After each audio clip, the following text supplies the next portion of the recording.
Hello, everyone. We have another one of these this week. Skype likes to take over control of the microphone volume, and I didn't notice it for like the first 6 or 7 minutes of the show, but my mic volume was cranked up way too high.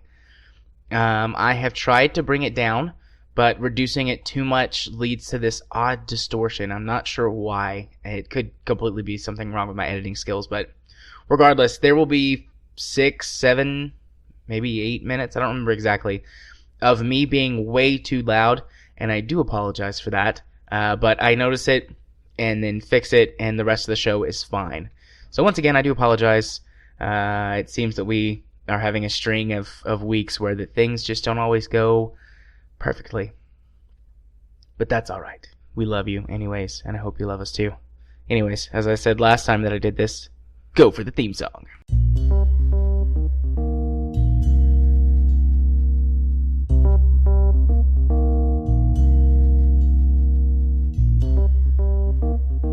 Hello and welcome to another episode of Video Game Logic. Today's show was recorded on January the 31st, 2017. I'm your host, Game Psychologist, and with me as always... Oh wait, I've forgotten. No, that's your thing. Caffeine Rage. On today's show, we will of course be discussing the games that we've played. We'll have our monthly game club. We'll do that again. We'll have our monthly game club, which is FTL this month.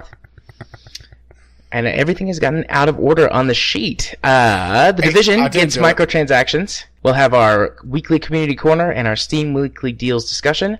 And timestamps will be in the show notes following their respective topics. Yeah, for some reason, community corner was bumped up to number 3 instead of being probably because what 6. we were talking about with the community corner, and you moved it.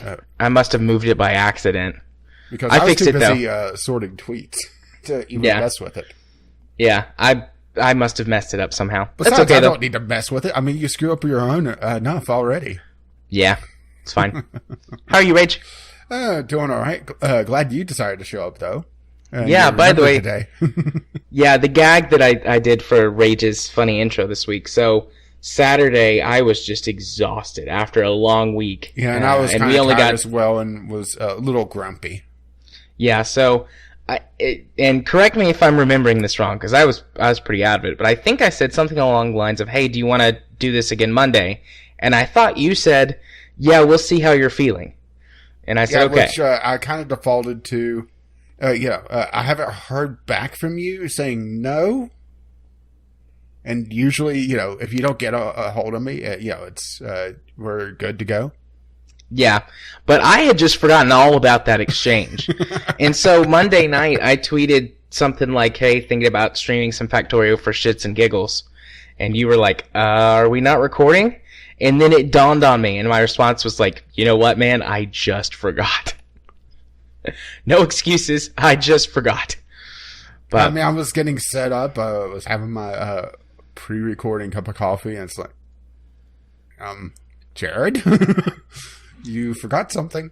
Oh, yep, that was totally my bad. But it's all right. We played Factorio, and you hung out and talked with us for a while, and it was nice to just hang out. Yeah, I played a little bit of Murder Ball. We don't do very much just hanging out and playing games. Like, usually whenever we play games, it's on stream or we're recording something. So that was nice honestly, to just hang out. Too different. No, I mean, I did stream that, but it was just like random, just like I'm just going to do it. So... But I mean, it worked out because we got I got a couple extra people to come play Factorio multiplayer. Me and Ghost Shark started, and Be Cool was watching the stream and was like, hey, can I join? And I was like, yeah, sure. So we had some multiplayer Factorio going on, which was nice. Did I ask you how you were doing? I did. Yeah. I got completely sidetracked by that story. Gee, it's almost like you forgot or something. Sure, we could go with that. Yeah. So it's a podcast recording, everybody. Fingers crossed that nothing breaks this week, no internet goes down, no power goes out. Yeah, have you done your small animal sacrifice this week to see if that changes things? No, I haven't. Which is not good. I guess George got off for this week then. A letter from the governor. I made my sacrifice to the computer gods though over the weekend. I got my hard drive back from Western Digital, or I should say my replacement hard drive. And I cracked open the computer case and put it in and smashed my finger and cut open my hand. Oh, you did your blood sacrifice. Got it. Yeah, and all I did was I put the hard drive in, and I've got little clippies that hold it in place. I don't even have to use screws. It's got, mounting brackets in there with little clippies. Clipped it in, plugged it up to the SATA, or plugged the SATA cable in, and plugged the power cable in. Got everything good, and went to fix my fan. So I tweeted a couple of weeks ago that I had a fan that died on me, and that I would replace it next time I cracked my case open.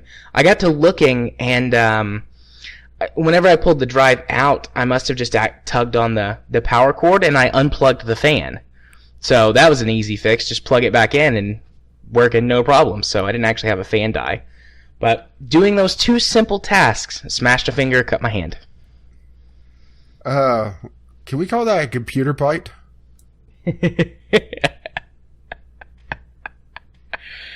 Oh, that's so bad, but I love it.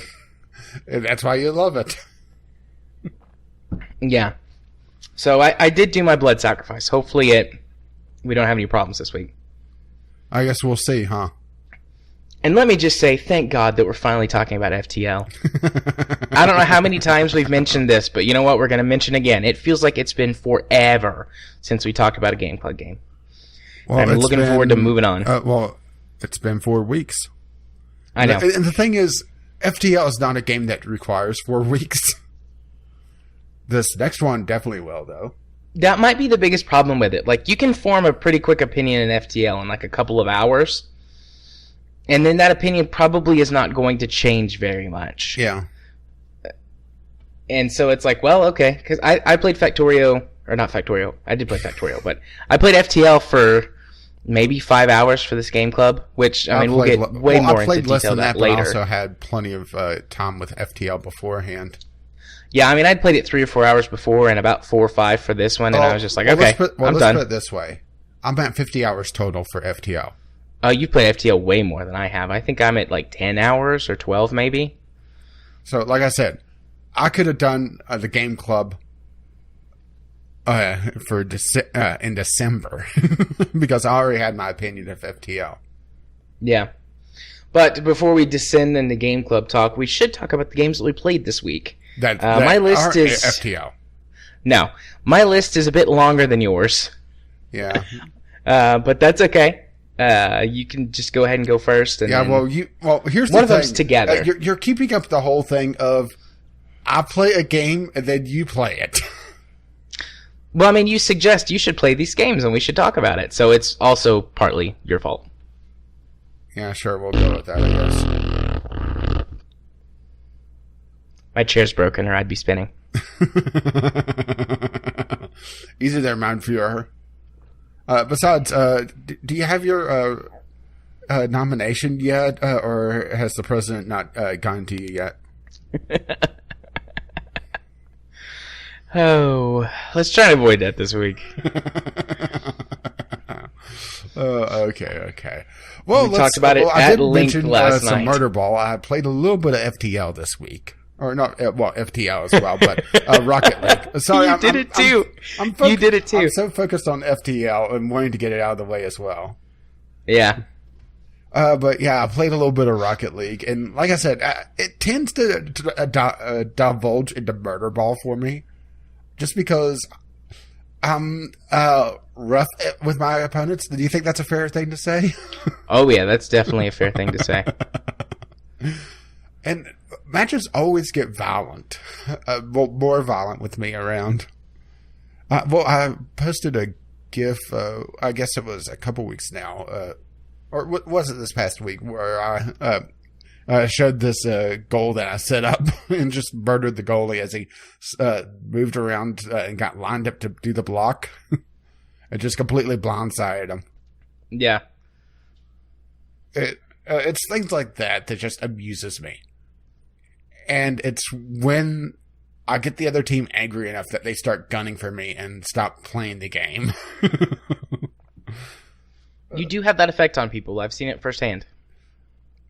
Yeah, you'll just all of a sudden see me get chain killed. But that also opens up their goal for an easy score. So I'm the sacrifice.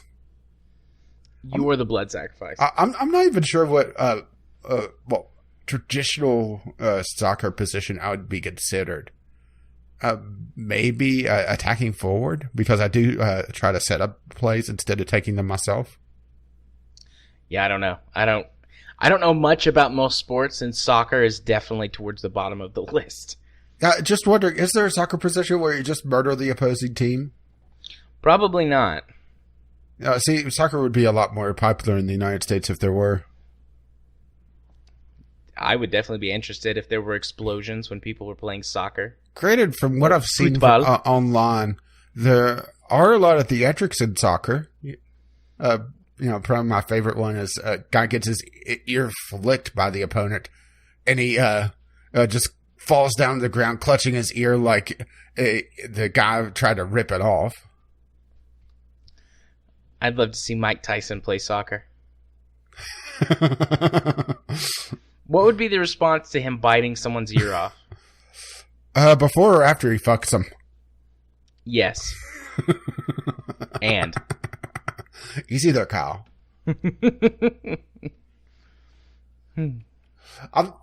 But of course, I'm more imagining Mike Tyson's voice as he's doing call-outs for plays. Yeah. Good thing Mike Tyson could never hear this. Yeah. Oh. Yeah, I do enjoy watching you play Murder Ball. Speaking of Rocket League, I need to go turn the Rocket League soundtrack back on. This week's podcast brought to you by Rocket League Soundtrack. Yeah, and the pre-recording, or the pre-game, was brought to you by Dr. Horrible Sing-Along Blog. I love that movie. Yeah, aren't they supposed to be doing another one? I don't know. It would be amazing if they did, though. Would you want to see a direct sequel or another story along that line? It's probably a sequel, because I want it to contain the same three majors, Neil Patrick Harris. And, it's going to be a little tough with three majors. Not wanting to spoil things. What are you talking about? Oh, that's right, because she dies. Spoiler. So much for not wanting to spoil things. That movie came out years ago. Didn't it come out in 2008 or 2009? I don't know. I only watched it a couple years ago, so it's past the statute of limitations. It was a sled. I had a friend. Yeah, it turns out that him becoming evil cost him a pretty penny. It came out in 2008. All right. Well, so the statute of limitations is long gone for that movie. Yeah, I only watched it a couple years ago, so. Yeah. I mean, I loved it. I had a friend in college show it to me. He was like, "You like Neil Patrick Harris, right?" "Yeah." "You like Nathan Fillion, right?" "Yeah." "You like Felicia Day, right?" "Yeah."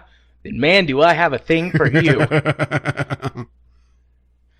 It's good. Good. And how many of those songs did you sing? All of them. I love it. Bad horse, bad horse. I'll definitely watch this tomorrow. I was gonna say if we get done early enough tonight, but that's not happening. So I'll watch it tomorrow. Yeah, and I may have also mind-fucked a couple of our listeners by suggesting an anime to them. Oh, have they replied in Discord? They have. Yeah. They haven't really said very much about it. Well, Jim called it very generic, except for the twist, which that's kind of the point. Yeah, that's the point of it. The rest of it is very not... I don't think generic. I'm not sure. I don't think I've seen enough anime in that genre to know if it's generic or not. Well, the first part of it is very generic, but that's the entire point, is to lure you in. Yeah.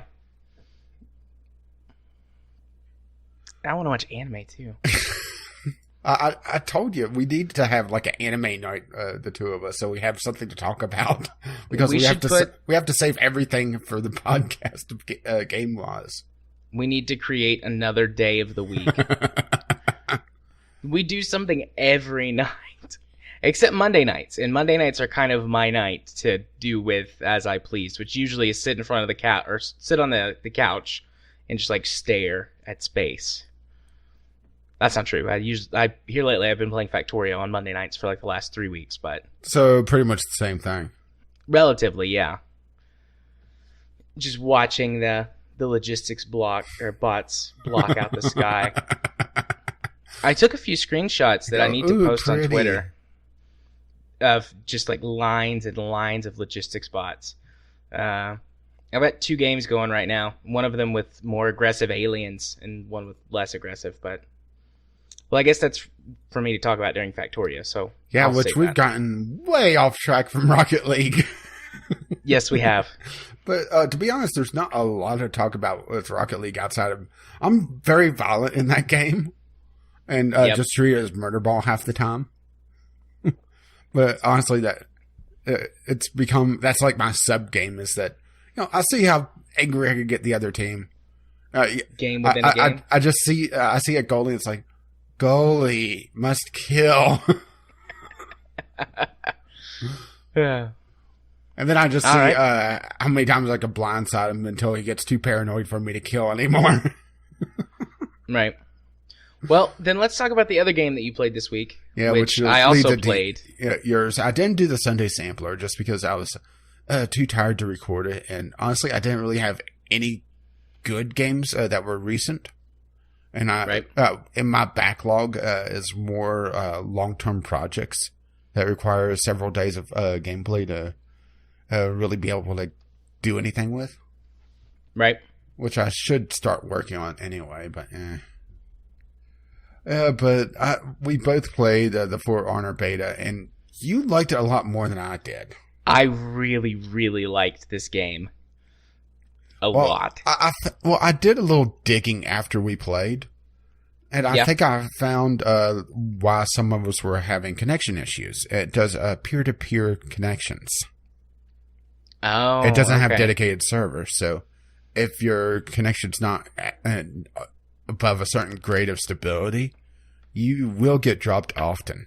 So there's the catch. It's optimized beautifully, and I wasn't too wild for it, but it does play all right.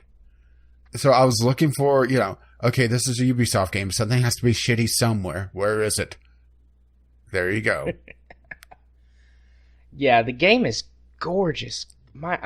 Goodness. And to use the phrase well-optimized PC port alongside the term this is a Ubisoft title. Yeah, it feels like hell's frozen over, doesn't it? Yeah, cats and dogs are getting married, and it's the end of the world. Pure pandemonium. Yeah. So it really is. I had everything set to ultra. I had it super sampling to what did it super sample it to? I was going too nuts with super sampling. I can't remember if it super sampled to 2K or 4K. Yeah, I didn't. I turned down the anti-aliasing, and I didn't really see any performance increases with it. No, I had everything maxed. I did that because I was going to do like a little bit of a stress test. Okay, let's see, where do I have to turn this to? Brand new game. I've got pretty decent hardware, but still, I'm not expecting to run modern titles like this at maximum. And I was like, good Lord, my CPU's not getting pushed over 50. I'm not getting frame drops below 60. My average frame rate was around 75 or 80. Yeah, the benchmark, I was averaging in the 70s range overall. Yeah. What were you doing on the benchmark? In the benchmark, I was around 65. Kind of average gameplay scenario, though. It was in the 70s. Because, benchmarks are a little bit stressful. Yeah. So, which I was amazed I at expect how a well benchmark to be a worst case scenario. Yeah. I didn't have any crashing issues. They didn't crash on me once. I only got dropped from one match, so I guess I got lucky with getting, good hosts, or maybe I was the host. I've got a decent internet connection. But anyways, I didn't experience a lot of the network problems that especially Ghost Shark had to deal with. that the second time we played, he got dropped like almost every game for an hour or so. And there you go. Is why he was getting dropped was peer-to-peer. Which is just terrible. There's no excuse to have it on PC. No. I mean, I can't understand it on consoles either because you're fucking paying for the online service. The only games that I think that need to, or that are okay using a peer-to-peer server is a game where that the tick rate and lag don't really matter. Like, if you're playing Civilization, peer-to-peer's fine. Everybody takes their turns. It's not like anything's going on real time. But I'm considering more an action-packed game like For Honor. Well, yeah, no, this game is definitely an action game. For anybody who doesn't know, For Honor is a third-person fighting game. Let's call it a third-person fighting MOBA. That's a really apt description, yeah. There are a couple of modes that aren't MOBA. There's the duel mode, which there's a 2v2 and a 1v1 duel. Which that's essentially your bog standard fighting game. Only think of it as more of a chivalry or warband fighting style where it's all directional based. Right. Which I do like the directional based combat. It's just it feels like there's a bit too many abilities that just negate that. Yeah. Having the somebody throw down a smoke cloud and suddenly, you can't even see if they're attacking, let alone what direction they're attacking. Well, those abilities can't be used in the duel mode. Those are only available when you play the 4 versus 4. Yeah, I know. What's it called? Dominion mode or whatever? Let's just call it the MOBA mode, yeah. Yeah. But, I mean, yeah, that the main feels thrust like of the a game bit is the 4v4 bullshit. MOBA. Yeah, some of the skills or abilities are a little frustrating, but the ones that I tried, and I kept seeing like every time I was get attacked, it was always the camera decided, let's hover over your attacker's head so you can't see him coming. Yeah, coming up on somebody from behind, like unless they're actively panning the camera around, they're not, whoever's coming up from behind is not going to get spotted. Also, it wasn't even always from behind. It was the camera would pan over a little bit to give me a better shot of the action. And, at the same moment somebody was coming up behind, not even from behind me, but from like my left. Yeah. And it's the same problem I actually have in Mad Max is that they go for a more action style camera where they're trying to focus on what's going on in the game and not give you the situational awareness that you need for other things. Like, in Mad Max, racing, for example. See, I kind of had the opposite experience with that. I'm not sure because I tweaked my camera settings a lot. I had the field of view max. I didn't tweak my camera settings nearly that much, so maybe that's the thing. Yeah, because there were some dynamic camera options that you could tweak and change, like how often it zooms in or out and things like that. And I turned most of that off. Okay, I didn't mess with that at all, so maybe that's my problem. But I liked the zoom in for executions.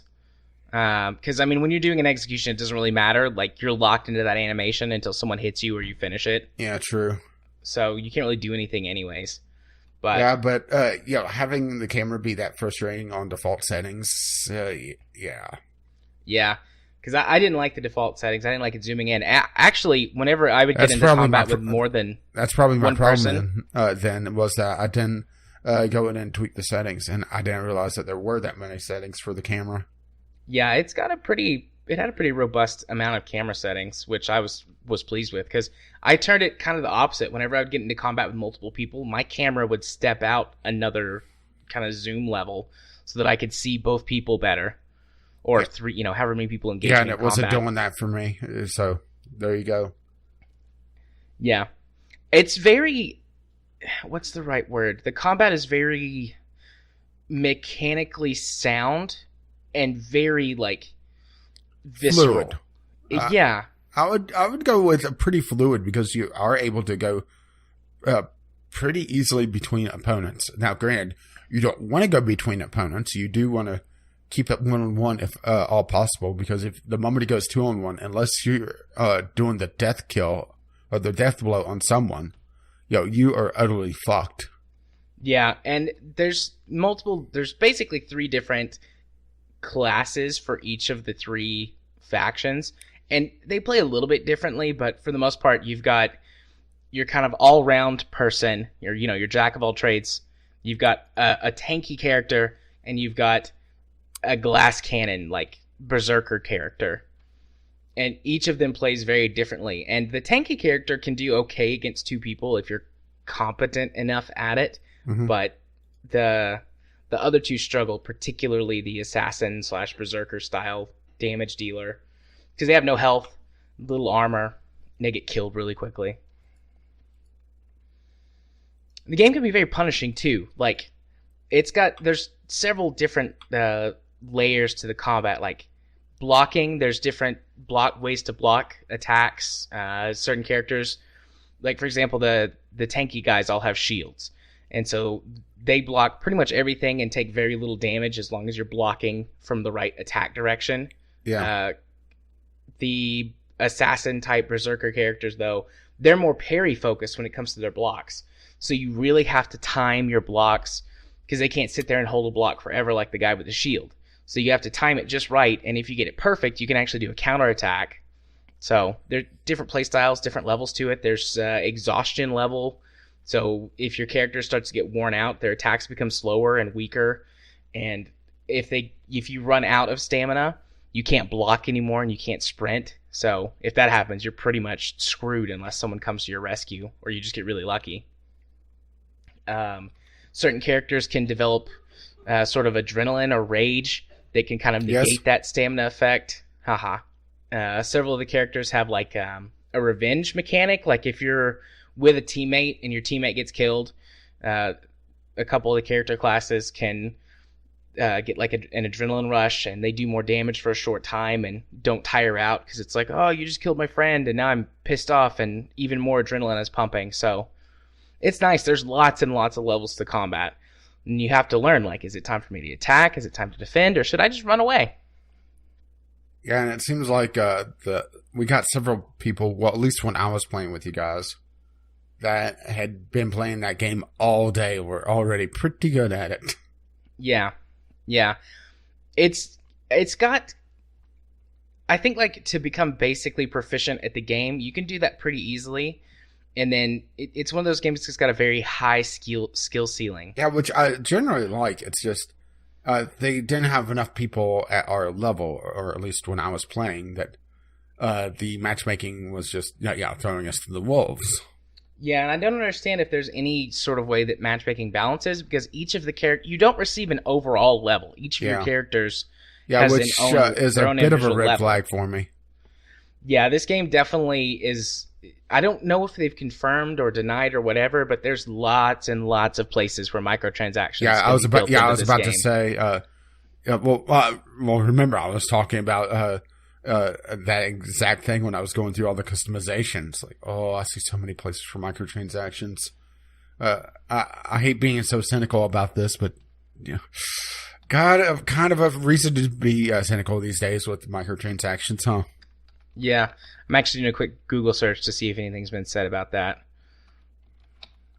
Because I can't spell transactions. You have so many just different customization options, and then you have cosmetic customizations, and then you have the gear, which all have different stats associated with them. Okay, so here's what they're doing. All DLC in terms of maps and game modes and characters will be free, but they are going to have a microtransaction system to unlock those packs and to buy cosmetics. Buying the packs that give you gear? You can buy this directly? Well, that's pay to win then. If they keep the sort of buy rate on the packs, what it is, I mean, it's not too hard to earn. The top tier pack was 500 gold or coins or whatever the in-game currency is. Yeah, which... Not sure. I never... did we win a match while I was playing? I know we lost several. I don't know. I know we did. Losing was about 30 gold. If you win, you get 100, over 100. All right. You get like a base of 100 plus a performance bonus. And if you lose, I think you only get your performance gold. Yeah, I was getting 30 to 40. If they had a little bit higher drop rate on the items naturally and kept the same gold and they don't modify the cost of anything, I mean, it still sucks. I'm not defending it, but that would make it at least acceptable because you could get packs and get a gear drop rate really quickly. Here's my thing, is that even if you could get a pack every game or every 2 games, you're still able to just drop in a bunch of money and get the packs, and these packs have power. They are stats. Well, yes, but you can only equip gear based on the level of your character. I mean, eventually, absolutely, you can just buy power, but if you get a bunch of packs with gear that you can't use because it's a higher level, then you've got it for the future, but you can't use it now. I don't know. It's complicated. Yeah, like I said, I'm not. Here's the thing: is do they have different rarities of gear? Do they have like the legendary helmet that just makes you a complete badass? I don't know. I didn't see any rarities of gear in the beta, but again, beta. And I only got to open up a few packs. You can level up gear though by breaking down items that you're not using. You get which once again that starts to lean towards the pay to win aspect, because okay, you need to level up your gear. Well, I'll just buy 20 packs to get all the gear components that I need. Yeah, I do feel like that this game though has a very heavy skill requirement. Like, yeah, this is one of the things that like you can have the best equipment, but if you can't block somebody, it doesn't matter. Or if you can't dodge, it doesn't matter. The skill is definitely going to come down a lot to if you win or lose. But it's just, I'm tired of microtransactions in general in AAA games like this. I'm right there with you. And to see it attached to something that actually gives you stats. So it comes down to if you and someone else are of a similar skill set or skill level, and the other person put in $20, $30, $50 into this game and bought a bunch of packs, and has this sword up to ludicrous levels, he could just beat the ever-living hell out of you, and there's really not a lot you could do because, well, you're on a similar skill level, but he has objectively better stats because he put in money. And it's hard to argue that that's not pay to win. Yeah. No, I'm not trying to argue that it's not pay to win. Just, I think that as with all things, I'm a little bit more lenient on stuff than you are, and that. I'm also an older gamer, so back in my day, we got games on fucking cartridges, and it was the entire damn game. Just picturing you like with your new cane and like pants pulled up to your armpits. Back in my day, kids. No, I totally get it. I'm sick and tired of microtransactions. You just want my long, hard, black shaft. Yeah, I do. It's black, huh? I can dig that. But I'm with you. I'm sick and tired of AAA games having microtransactions. I'm okay with things being DLC and expansions as long as it's not stuff that was withheld from the game intentionally. Yeah, and I can kind of see cosmetic stuff, but when it's this that's attached to stats, that's over the line for me. That on top of peer-to-peer, they've completely lost me, but I don't think that they ever really had me because I wasn't enthralled with the game. Yeah. For me, I liked the multiplayer, but I'm most interested in the single-player content, and the beta did not include that. So, as far as a demo for like how well the game plays and handles and things like that, I'm very pleased with the beta. Which there's going to be another beta the weekend before it goes live, or releases, I should say. Right, that's probably a final stress test. Yeah, and but here's the thing: is that even for the single-player content, it requires a constant connection. Right. I mean, I understand how that would be bothersome, but that does not bother me. Like, I mean, I think that that's shitty and it shouldn't exist, but in a world where that we're becoming more and more interconnected. It's not even the fact that you're always online. It's the fact that if they're not aren't online. And the fact that we've had, we'll use the term hacker group very, very loosely for a bunch of script kiddies. Just DDoS servers to the ground. How many years in a row have we had either PlayStation Network, Xbox Live, or Steam get DDoSed on Christmas Day? It's been a few years now. I think it's been the last 3 or 4 years in a row. Yeah, one of the big three. Usually it's on the console side of things, actually. Yeah. Which is just hilarious because, once again, paid service. Yeah. But it's the same idea. If some kid gets banned because he was cheating or something and gets pissed off, he buys time on a button and just DDoSes the servers, and guess what? You can't play your single player content. Yeah. I mean, that sucks. I'll agree. And I mean, I can't argue against that. Just in a world where things are becoming constantly more and more online integrated, it's getting harder and harder. Or not, that's the wrong way to say it. It's becoming less and less important to me personally. Well, it's also the fact that they can pull the servers and you lose access to your game totally for single player content if they don't patch out that constant online requirement for DRM. Yeah. And that's another aspect of it. Mm-hmm. I mean, it all comes down to what matters most to you as a consumer. And how much you trust the company. And honestly, I don't trust Ubisoft. I mean, I don't trust Ubisoft as far as I can throw them, but I do trust the people who would create cracks for the game. So, yeah, honestly, I'm not in the mind that you should have to crack your game in order to fucking play it if you bought it.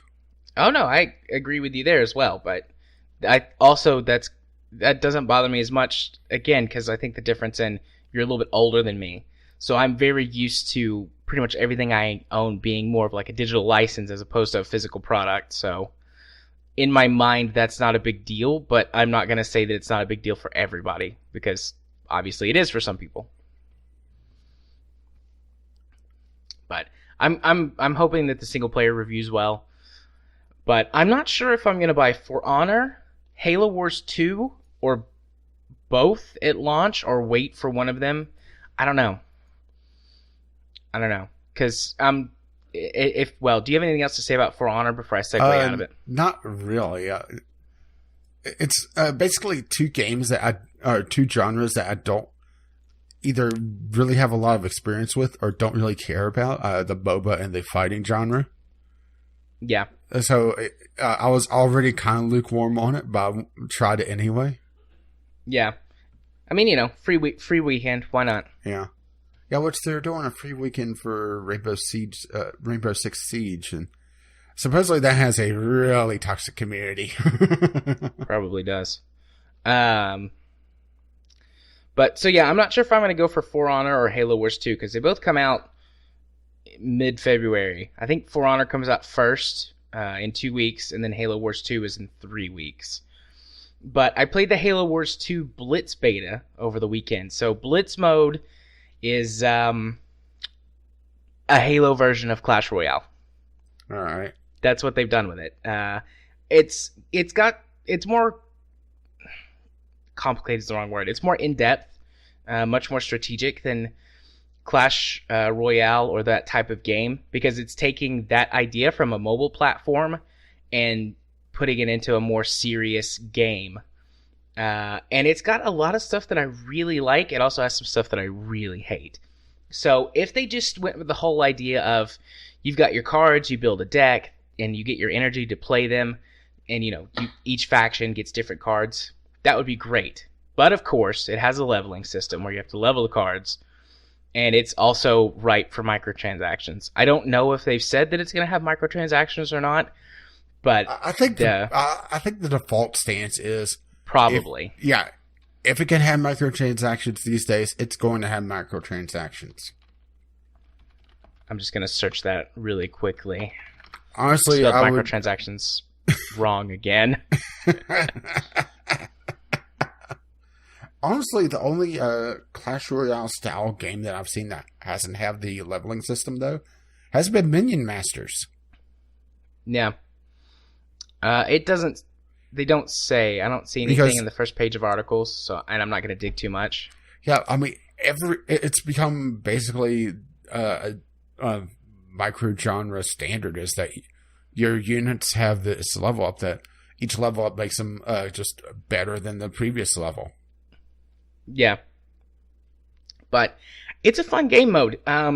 Halo Wars was not all that great at being it was a good RTS for a console, but it lacked in a lot of areas that make RTS really good, like building your base and setting up defenses and things like that. The compromises it made to be a console RTS sacrificed a lot of the enjoyment and strategy that comes from base building. And in Blitz mode, you don't worry about that. Your objective is basically to destroy the enemy's pre-built base or capture all of the energy nodes on the map. And they start out all neutral, and you get a set rate of energy to play your cards. And as you capture each node, you get more energy so you can play cards faster. So eventually it kind of turns into a steamroll.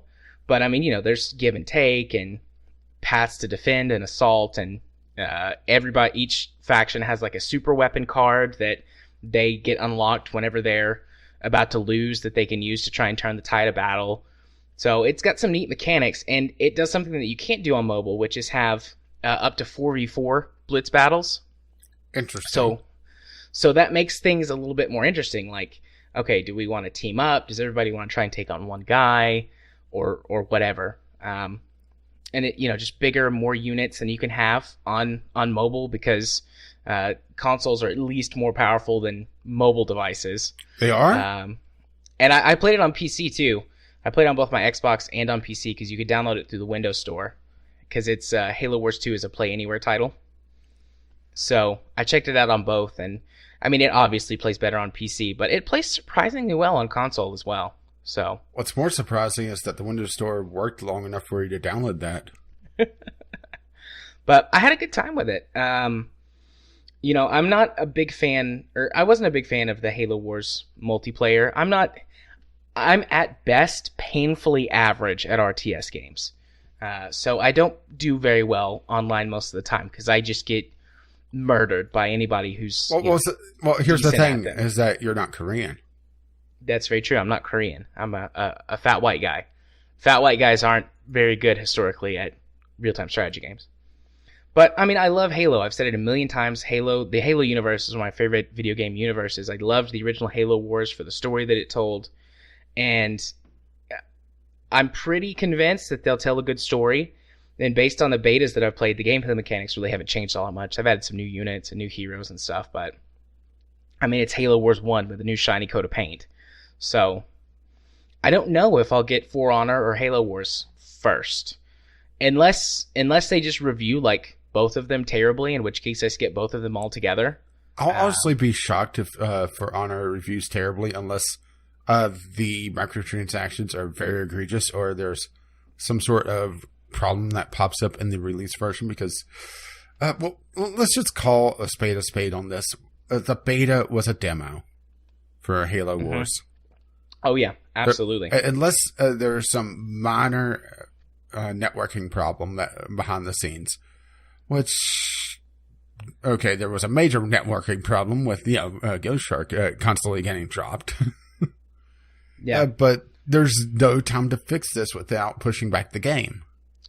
Halo Wars had a real beta, though, in the last summer, after E3. That was a true beta, because, the game wasn't coming out until February. Which is kind of funny to have to quantify that, saying, well, they had a real beta, but also I'm starting to see people get into betas for games. They complain about betas being buggy. Right. And I'm just looking at you like, you dumb motherfucker. Halo Wars didn't have any major network problems. I could have just not experienced them, but I haven't seen any reports and the stuff that I looked up of people having huge network issues with Halo Wars 2, so that's a plus, but I suspect that they have dedicated servers for that game, which would definitely help. So I enjoyed it, though. It's just, my dilemma is, well, which one should I get first? I'll probably wait until they both are out, since it's, 1 week apart on their release dates, see how the reviews are doing, and get a more full idea of the whole content of the game. Yeah, and then because pick which one I'm going to for buy first. honors, you're more interested in the single player anyway, so you need for people to formulate their opinions on that. Right, and Halo Wars for me, it's mostly about the story because I'm already okay with all the gameplay mechanics. So, I guess Halo Wars would probably be first. Yeah, as long as it's people something say the about story is Master Chef, right? Yeah, that Master Chef guy. But Yeah. What was his name? Gordon Ramsay or Guy Fieri? Who knows? I might buy both of them. I might buy neither of them. Well, We'll see, that's my problem. It's not Alton Brown. All right, moving on to other games that I played. Yeah, completely out of order from your list, by the way. What? Do what? Completely out of order from your list. Oh, yeah. Yeah, that's fine. The other game, one of the other games I played this week, Factorio. We did some multiplayer Factorio last night, or Monday night, I guess, dear listener. And that was a lot of fun. I've actually never played much multiplayer Factorio. A little bit when I first got it, because I was having some issues with things. And Kyle, who had played it for a while at the time, helped me out learning a few things. And then I started a multiplayer game with someone else at one point, because I had a multiplayer save from a few versions ago. So maybe 3 hours total multiplayer. And we played for, I think, 4 or 5 hours last night. We got pretty far up the tech tree. And we had a really good time. The multiplayer makes Factorio go so much faster.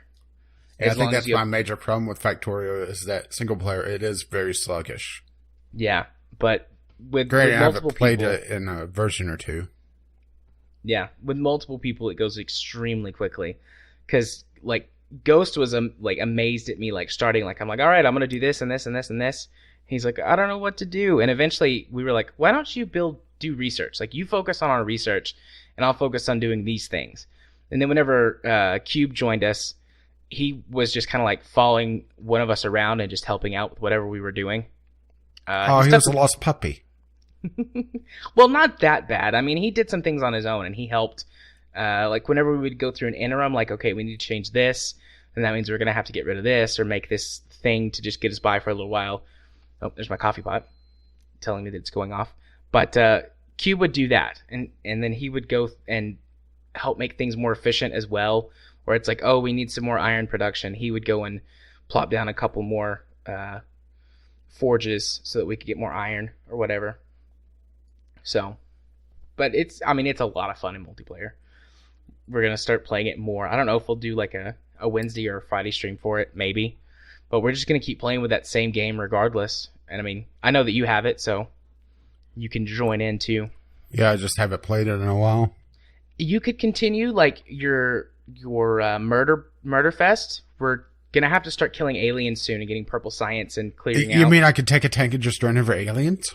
Yeah, take a tank, run over aliens, get a flamethrower. Oh my gosh, the flamethrower is amazing now. The flamethrower was an okay weapon before, and so I skipped over it for a while, but they've added flamethrower turrets now, and so I dropped a couple of those down to defend my single-player base and just watch them shoot out streams, because the flamethrower before would just kind of shoot fire in front of you, and you're like, okay, this is a flamethrower. But now, if you've ever seen any World War II documentaries where they use flamethrowers, yeah, it looks like that, and it works like that. So now flamethrowers are amazing. And also burning forests down is the easiest way to remove trees. You can do that now. Used to, you couldn't do that. You could destroy a tree one at a time with fire, but now you can basically just shoot an arc of fire out and burn down a whole forest. There's even an achievement for burning trees to the ground. Is it a reference to Smokey the Bear? I don't know. I got the achievement today or last night. Hang on, go look check and see what it says. Yeah. If it's not a reference to Smokey the Bear, I'm going to be very disappointed. Let's see. What are my achievements? Oh, no, it's just called Pyromaniac. Destroy 10,000 trees with fire. Yeah, I'm disappointed. But they've added achievement trackers to the game, too. I noticed that today, or yesterday when I was playing. You can actually see your progress towards achievements, which I'm not too big of an achievement person. Occasionally I'll find a game that I'm like, oh, I want to get achievements. And Factorio is definitely one of those games. Although some of them I will never get. Like there's one achievement for only building 111 items in your hands, and using factories to build everything else. And that's basically a perfect game, and then never building anything else in your hand ever again. And that would be difficult, because I think in my single-player game alone, my most recent single-player game, I've probably built 10,000 items in my hand. It's just easy. It takes a long time. You don't get any factory bonuses, but it's like, well, everything else is going, and I just need to get like these 10 things. I'll build them. And then you do that 1,000 times over the course of a 40-hour game, and there you go.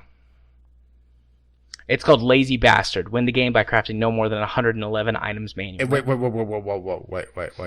You don't want to get this achievement? I mean, it has your name all over it. It's called Lazy Bastard, but it would actually be a lot of hard work to make sure you don't craft more than 111 items in your own inventory. Logistics network embargo, I'd never get that one. Win the game without building any active provider or requester chests. I run my game with logistics bots. Iron Throne, produce 200,000 iron plates per hour. Man, I better get on that. Yeah.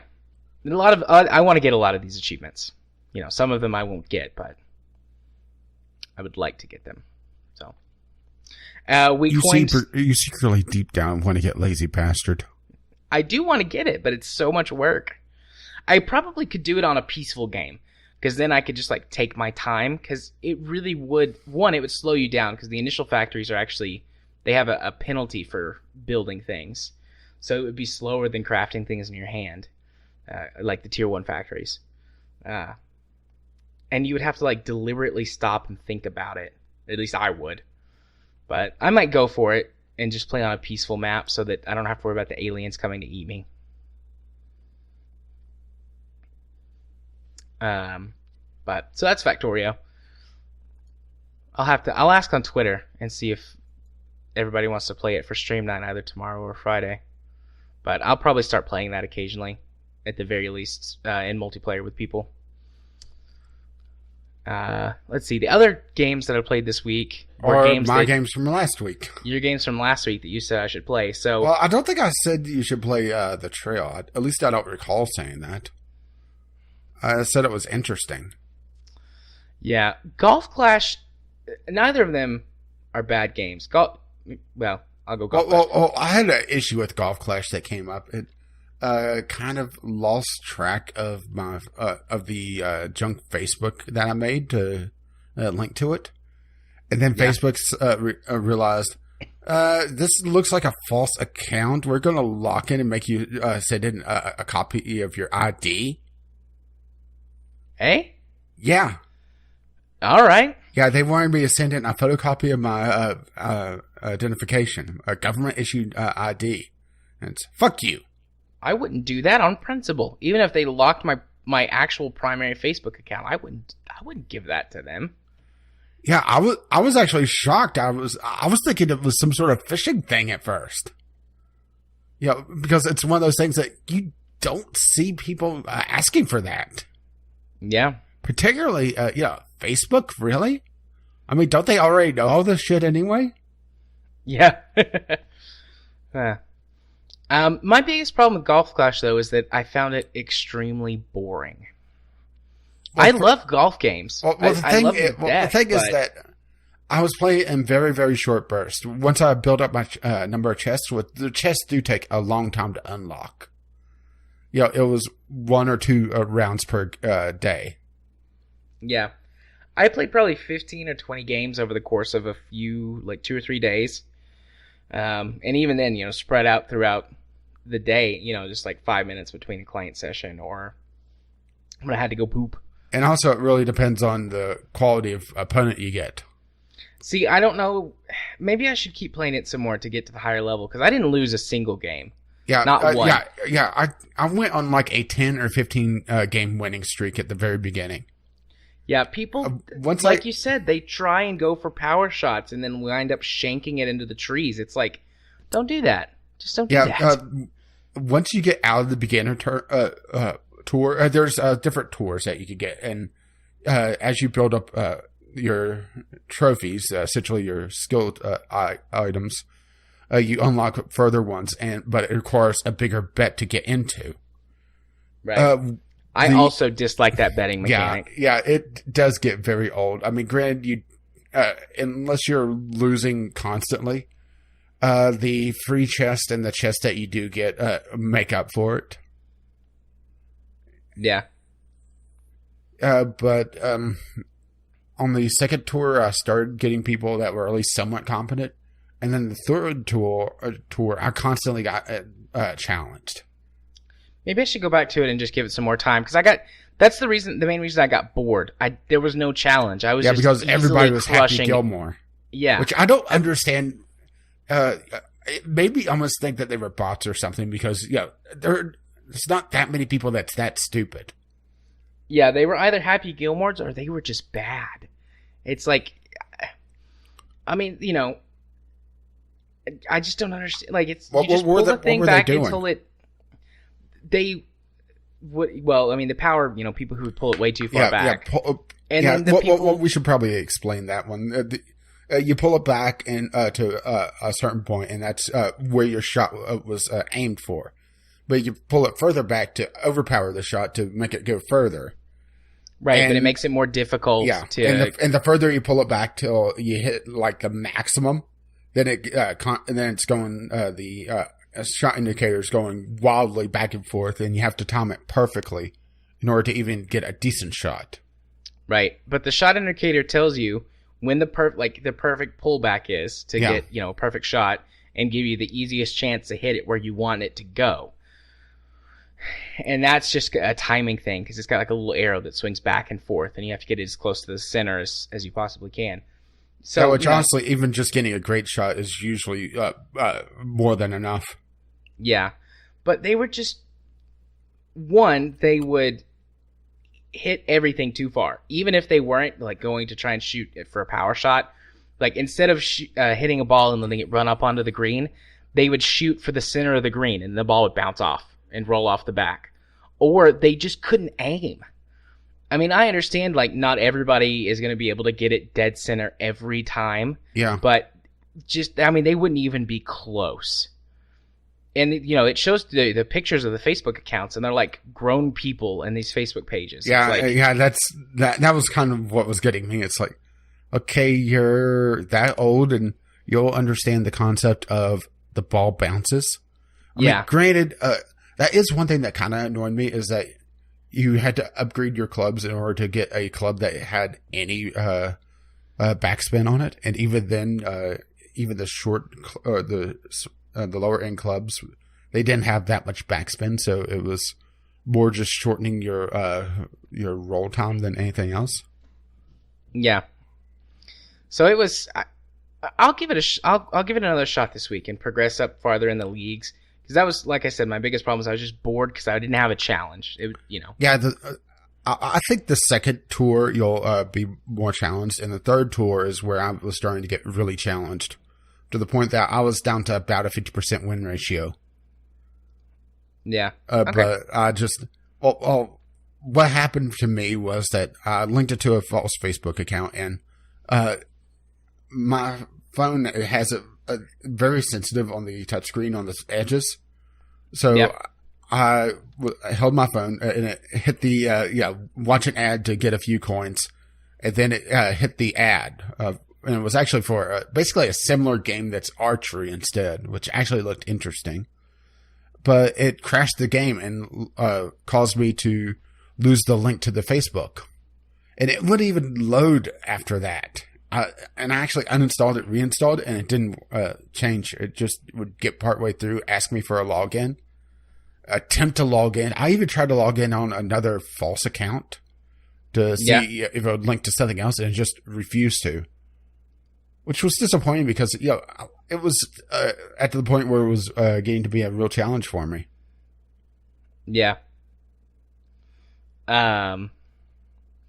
So the other one, the trail. Yeah, I didn't think I said for you to play this. I already talked about it being interesting.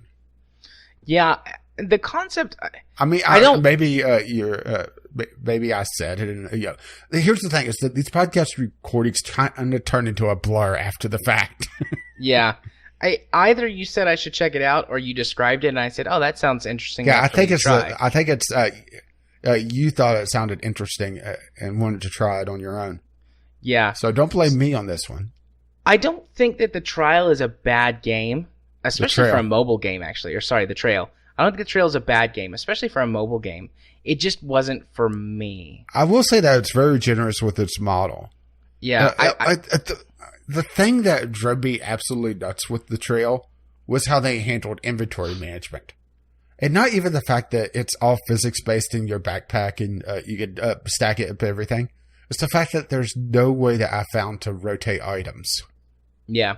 So, for example, sticks, that's used for quite a number of early game tools and items, all spawn in vertically. When you would think the best way to deal with them would have them horizontally and just put them in the bottom of your pack. But you can't do that. And you can't even kind of resort your pack unless you dump out everything. And then you have that random dick that's just standing there waiting to grab whatever that was out of your pack. Well, I fixed that problem. As long as you stay in the inventory mode, if stuff falls out, it just kind of pops back in and falls down into the bag. Yeah, which still makes it a hell of a pain if you want to resort things. Yeah, but I would just take stuff and drag it around and push stuff out of the bag and then cram it all in there.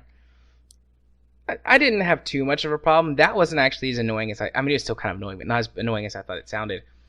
I get the idea of this game, you want to play a game that's very peaceful, relaxing, maybe you live in a city and you don't get to spend much time in nature, or you work in a cubicle. And you look at a tree like some sort of exotic thing. Yeah.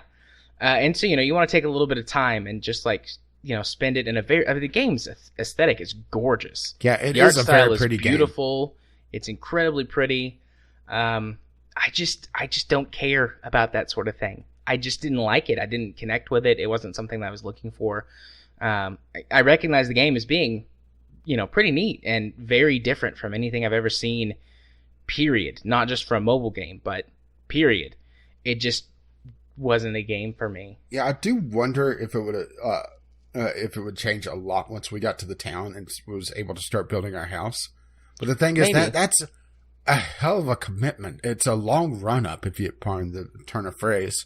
Is it only 14 miles away, or is it you get 14 miles and then there's another? No, it's 14. I think it's only 14, but the thing is that I got to the point where I was down to 7. And and that was several hours in. Yeah, I only made it 4 miles. 4 or 5 miles, maybe. Which, that was still a decent commitment that I played the game. I was fascinated by it, but I'm I don't really enjoy this. I don't really like this. It's interesting, but I don't like it. And they were offering, skip to town for $10. Which, honestly, seems like it's missing the entire point of the game. That defeats the purpose of the game, I think. I don't know. I think it's genuinely a good game. It's just not for me. Honestly, it feels odd praising something that Peter Molyneux's attached to, doesn't it? Yeah, although I have to say that I liked the entirety of the Fable series, even the ones that people didn't like. So I always gave him props for those. But honestly, never really played them. I played a little bit of one on PC when it eventually came out. But the thing is that they never released Fable 2, so I kind of lost my incentive to play through the trilogy because can't. Literally. Yeah. And that sucks because Fable 2 is probably the best in the trilogy. It improved immensely on the original Fable.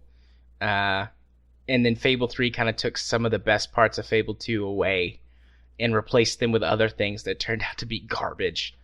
The original Fable is really good. I consider Fable 1 and Fable 3 to be on par with each other, which is heretical to most people. And Fable 2 is kind of the pinnacle of the series. But do not blaspheme. Fable 1 is a better game mechanically than Fable 3, but Fable 3 still had a lot of the improvements that they made in Fable 2 carry over to it. So it's a more full game in terms of realized concepts over Fable 1. Which, to me, how I weight the scales, Fable 3 gets more points because I'm more about, story and concept and experience versus mechanics. But, Fable 1 was still a great game. I've played it a bunch of times. And I love how that's not a game that we played in. It's not the Game Club game. Yeah. I more accurately guessed how long we would spend talking about games this week. Actually, I probably got it exactly right, because we spent maybe 5 minutes bullshitting before we started talking about games. Yeah. So. Yeah, awesome. Which means we're going to have to go over somewhere else now. No. Let's keep everything exactly in time, and we'll be good. Nah. Well, I think you may be overestimating Game Club. Maybe. Let's find out. I originally put 45 minutes, but we do have 2 rather lengthy text letters that we're going to have to read for this, and perhaps a couple of talking points from those. So we'll do us first, then the letters, and then we'll respond to the letters. And then we have the voting. Right, we do have that too. I kind of included that in my mind with the Game Club as well. I didn't put it down as a separate topic. Which I can do if you'd like me to. Yeah, because I always separate that out to have the link. Okay. I won't put a time guesstimate on that. But in my mind, I rolled those 2 into the same amount of time. Anyways. Okay, so Game Club. Yep. Faster than light. I want to say this right off the bat. On paper, this is a game I would absolutely love, but not quite as much. I still like the game, but it's... What? I think this is so funny. On paper, this is a game I should absolutely hate. Or at least mostly dislike. Because FTL is incredibly mechanical. There is some story element to it, absolutely. That's undeniable. Yeah, the story element's about... it's just your setup, and that's really it. Yeah. The little environmental things that you run into, the random encounters and stuff, that's a bit of it too. Hey, giant spiders are no joke, man. Giant spiders are no joke. But you do kind of build a story for yourself as you go through. Yeah, true. Just in case there's anybody who doesn't know what FTL is, Faster Than Light is a roguelite game where you are the captain of a spaceship. And your goal is to get to basically the end of the universe with a special message that the rebels are taking over and staging a coup. They're killing all the Federation, which is your faction. You have to make it to the end of the galaxy, warn your hierarchy or your higher ups, stage a counterattack, and destroy the rebel fleet. Or it's not even the rebel fleet. You have to destroy the rebel flagship. Well, the rebel flag... it feels like you're destroying the fleet, though, because to get to the flagship at the end, you do have to fight your way back through that last sector, and every jump, because it's been taken over by the rebels, you have to fight them. Yeah. So... I think my primary problem with this game is its difficulty curve. It has a great difficulty curve up until the last sector with the boss fight. Yeah. And the boss fight feels more like a brick wall than a curve. It's the difficulty cliff from the EVE Online example of the difficulty cliff. You mean the Dwarf Fortress? Yeah. But unless you have a very particular build, that fight is impossible for you.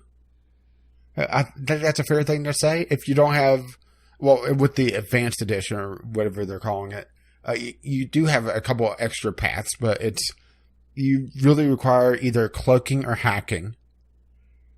The boarding party, maybe, but you require at least one of those 2 to be very highly built up. Otherwise, you're just going to get murdered by the missiles, which goes straight through shields. Mm-hmm. Which I tend to play heavy shield builds, and the first time I got to the enemy flagship, I realized that all of those shields that I had were useless. And I died very quickly. I didn't even beat the first stage of the fight. Yeah. The first time that I got there. Yeah, I've never beat the game, actually. I've never beat it. I've beat the game always several get killed times. by the flagship. You have played it for a lot longer than I have, though. Like we were saying earlier, you've played it for about 50 hours. I've played it for about 10 or 12. So you've just thrown more bodies at it than I have, I guess, and you figured out a strategy. Because I've never looked up a guide or anything for how to beat it. Yeah, for me, it's pretty much has to be the cloaking device, and I build it up to the maximum, and I hit the cloak just as the missiles are launched.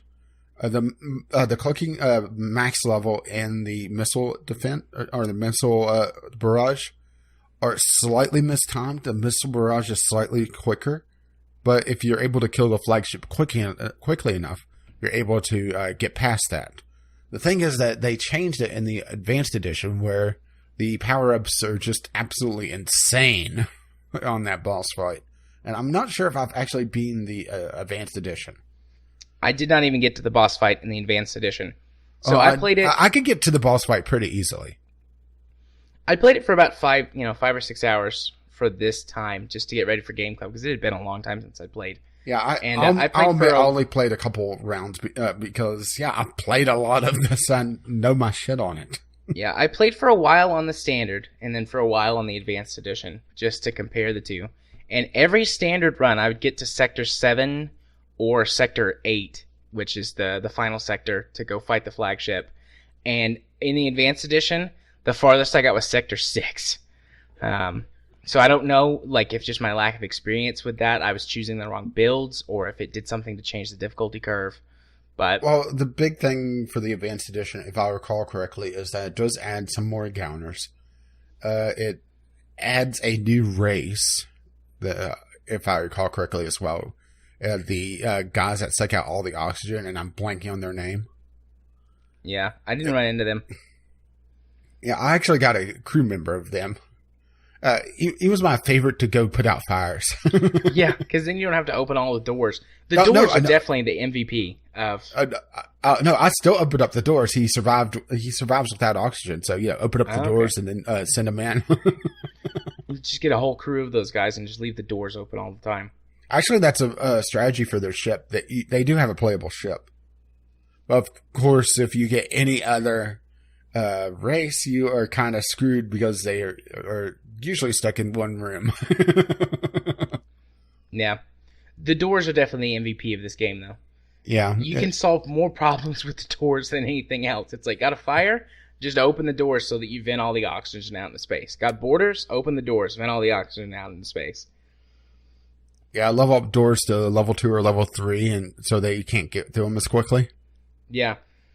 I would always put doors at level 2 and then station a crew member if I had an extra one in the door room, because that would boost their level by 1. Mm-hmm. Nobody's getting through those doors. No fire, no crew, nothing. Did you have a specific setup that you usually started with and tried to... you said you tried to get to cloaking by the end, but... Yeah, I usually go between a few different ships. I do like the standard crystal. Going with that. The A variant, if I recall correctly. I didn't really care for the Lance that's on the B variant. I think it's on the B variant. There's just so much stuff that, it gets muddled around in my mind, and I probably didn't play it as much as I should have for the Game Club. Yeah. But I also had my opinions already, so it felt like kind of a waste of time. If that makes any sense. Yeah, no, I got you. But usually I go pretty heavily shields early on and build up my defenses so I'm not just getting wrecked in the early rounds. Because that's where you lose a lot, is that the first few jumps could really set the tone of things. And I think that's also something that kind of bugs me with the game as well, is that the game is essentially a slugging match between two spaceships.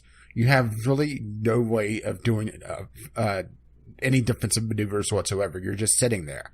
Yes, you can build up your dodge rating by boosting up your engines and having cloaking, which that's what the cloaking really is just a huge boost to your evasion percentage. Yeah. But there's no way to really do that otherwise. So you're just sitting there hammering on one another, and you need to either have a fast enough weapon to be able to knock out their weapons beforehand, have the weapon pre-ignite or augment, which means that you come into battle. Expensive. Yeah, but you come into battle with your weapons primed and ready to go. So, it's there's a good reason for it to be expensive. Let's put it this way. It's expensive as hell, but it saves you so much money because you're able to come in, knock out their shields and knock out their weapons pretty much instantly without taking a shot. Yeah. And that's really where it comes down at, is if you're able to avoid taking damage, and there's only a few ways of doing that. Otherwise, you're just standing there hammering one another until one ship goes down, and it's usually their ship because you simply have more health than most of the others. Yeah. My strategy was always just shields, particularly early on shields. Yeah, it would work up to about level 2, level 3 shields. Granted, it really depends on the ship because some of them are more based on disabling. Right. But, get at least level 2 shields, ASAP, and then maybe level 3, depending on how my run was going and what other areas I was getting into. Yeah, well, level 3, I would usually get by the 3rd or 4th sector. It really depends on what weapons I get. If I got a good weapon that requires a lot of power, like my last run, I got a pike beam fairly early. So I built up my weapons in order to be able to use the pike beam. Right. Which is just an absolutely devastating weapon if you can get their shields down for a moment. I actually really liked using teleportation. So either teleportation weapons that would drop bombs directly inside the ship, or teleporting crew over. That's actually a lot of fun. You'd love the banished ships if you don't have them unlocked. I do have the Mantis cruiser. Let's see, the ships that I have are the Kestrel cruiser, which is the default. Only one I don't have is the Crystal ship. I've got several I don't have. I don't have the Federation mostly cruiser. Because the Crystal ship, at least up until the Advanced Edition, they actually changed it where you could eventually get it otherwise, is a huge, huge luck-based mission. Yeah, I had the Kestrel, the starting ship, the Ingi cruiser, which is the one that starts droid-based. I had the Mantis cruiser, the Slug cruiser, and the Rock cruiser, but I didn't have any of the rest of them. Yeah, well, I have all the ones except the Crystal A variant, and I have most of the B variants. The NG B variant is actually really interesting. It's anti-personnel. Yeah. I actually really like the Ingi cruiser. I like drones. At least I think I was running the Ingi cruiser. I'm pretty sure I was. Yeah, I like drones, and I like the fact that it starts out being focused on disabling, which I think is fun. Like, it's just a different way to play the game, because you can disable a ship and kill the crew without having to actually damage the ship, which, if you're able to, quote-unquote, capture ships, you get a lot better rewards than destroying them. Yeah. And it takes a little extra time, but the fleet doesn't progress. Like, it only progresses until when you jump systems. Yeah. Right. So you can take your time on battles. The only problem with that is that if you wind up in an asteroid field or next to a star where that you have to deal with solar flares and stuff, that can really drain away at you. But yeah, but if you have your shields with a level or 2, you could actually use the asteroid field to your advantage, which is interesting. Yeah, I would do that, actually. Level 2 shields I think a level 1 shield, as long as you take out their weapons, a level 1 shield with a crew member giving them the shield regeneration boost will keep you safe in an asteroid field. Otherwise, level 2 shields. And you just knock out their shields and let the asteroids the reason destroy why I the was saying ship. level 2 is that it leaves one level of shield for them to hammer away on. Right. Granted, there is a little bit of randomness on the how often the asteroids comes in, so you will see occasionally an asteroid to get past just one level of shield as well. Yeah. Or, sometimes asteroids will miss as well. And that could be detrimental to you if you're relying on them to destroy stuff. But, I mean, that works really well with the Ingi if you haven't done much to change the ship. Because their level 1 drone that it starts with is pretty weak. Even at the beginning, it's pretty weak. Yeah. So, using the environment to your advantage is nice. Are you a clone bay or a med bay person? Med bay. I'm clone bay. Well, let's put it this way, is that the level 1 med bay, the regen on it is enough that it could counteract suffocation. Right. So, if I'm getting boarded, I keep the cockpit door locked, the med bay's doors locked, and open up all the rest. Yeah. And once they open up the med bay, which is where they usually go anyway, the air rushing out from there, the med bay is able to keep my team alive. Yeah. I don't like to move my crew around. Because I'm very much like, okay, you do this and you stay in this room and you get all of that crew experience that you can. And so the clone bay really helps with that, because if your crew dies, they just come back to life. And then you can hit the little button that sends them back to their saved positions, and you're good to go. Yeah, I imagine that goes a lot better with random events. Yeah. Yeah, every time a crew dies from a random event, they will come back in the clone bay, which is really helpful because it allows you to take a lot more chances. Yeah. Because, if you've got like 2 or 3 crew and you get like the spider event, for example, is there a positive out? I think there is. The thing is that the different events have different weights on how likely you are to succeed. Right. So some of them, it is very rare for you to succeed. Right. But you can do things like that and, hope for a good success or a positive outcome. Or, whenever there's a ship that needs help or whatever and you do the little event, if crew get killed, they just regenerate back in your clone bay and you're fine. So, I got quite a few extra rewards doing that. Because you literally have nothing to lose. Yeah, I'm just looking to see what the spider event, the bonus for it is, or the success. Let's see.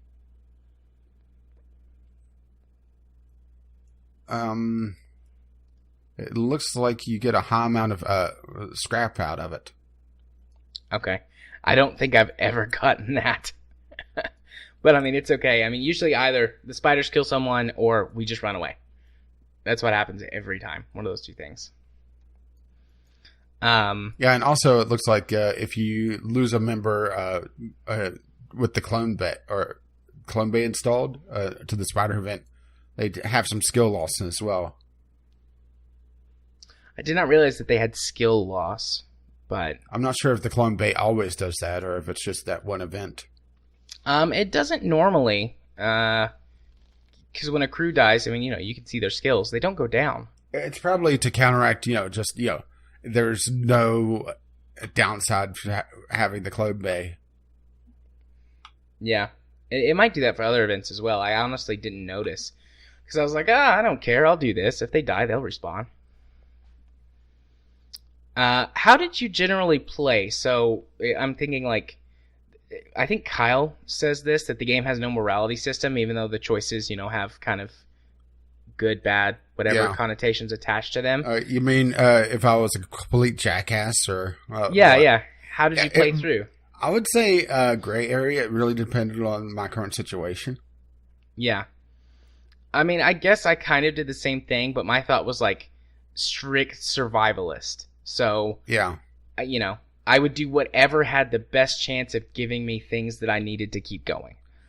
Yeah, I was a little bit better about it, but then again, a lot of the things that I ended up getting was, fight a ship for some extra scrap that I could just overpower, because at that point I had 3-level shields and I had the breach bomb, I had a pike beam, I had a chain laser, which is just awesome, and a dual laser. Yeah. Yeah, the chain laser, that's something out of the advanced edition as well. I don't think I ever got the chain laser. Oh, you'd love it. It starts off charging slowly, but every shot, it starts charging faster and faster until it hits its cap. Wow. Yeah, that would be handy. So that initial hit, basically what I was doing was... assuming I had plenty of missiles for it, because that's what the breach bomb uses. It's a teleportation thing. I would send a breach bomb into usually their shield room, and then use the dual laser and the chain laser to send a volley into the shield room as well to completely drop their shields. And then the next volley with the dual lasers would usually go to their weapon room. Or drone bay, depending on what they were having. Yeah. But I didn't really hit anyone that had a lot of nasty drones. Yeah. I don't think I ran into very many drone ships. Usually the NPCs would have the defense drones to guard against missiles. Yeah, but I was just teleporting. Yeah. The worst thing about that is running into a Zoltan ship because they have that super shield. Or did you run into them? I've had Zoltan crew, but I've never actually fought a Zoltan ship, I don't think. Okay, their big thing is that they have what's called a super shield. It's a secondary shield that goes over the primary shield that has to be damaged, and you cannot. And it also absorbs missiles. It absorbs things being teleported. You can't teleport past it until that super shield's brought down, but it doesn't recharge. And the Zoltan ship, it recharges for every battle. So it's a lot more tanky. Yeah. I like having the Zoltan crew because they self-power the room that they're in. Mm-hmm. That's nice. Yeah, they're a walking battery. But downside to them is, did you ever have one die? No. I've never had a Zoltan die. Explode. Oh, fun. Yeah, the only times I've had Zoltan die is when my ship has been blown up, so it doesn't really matter. Yeah, let's put it this way. I've had them chain explode on me before. One would die and take down the next, then take down the next. Not fun.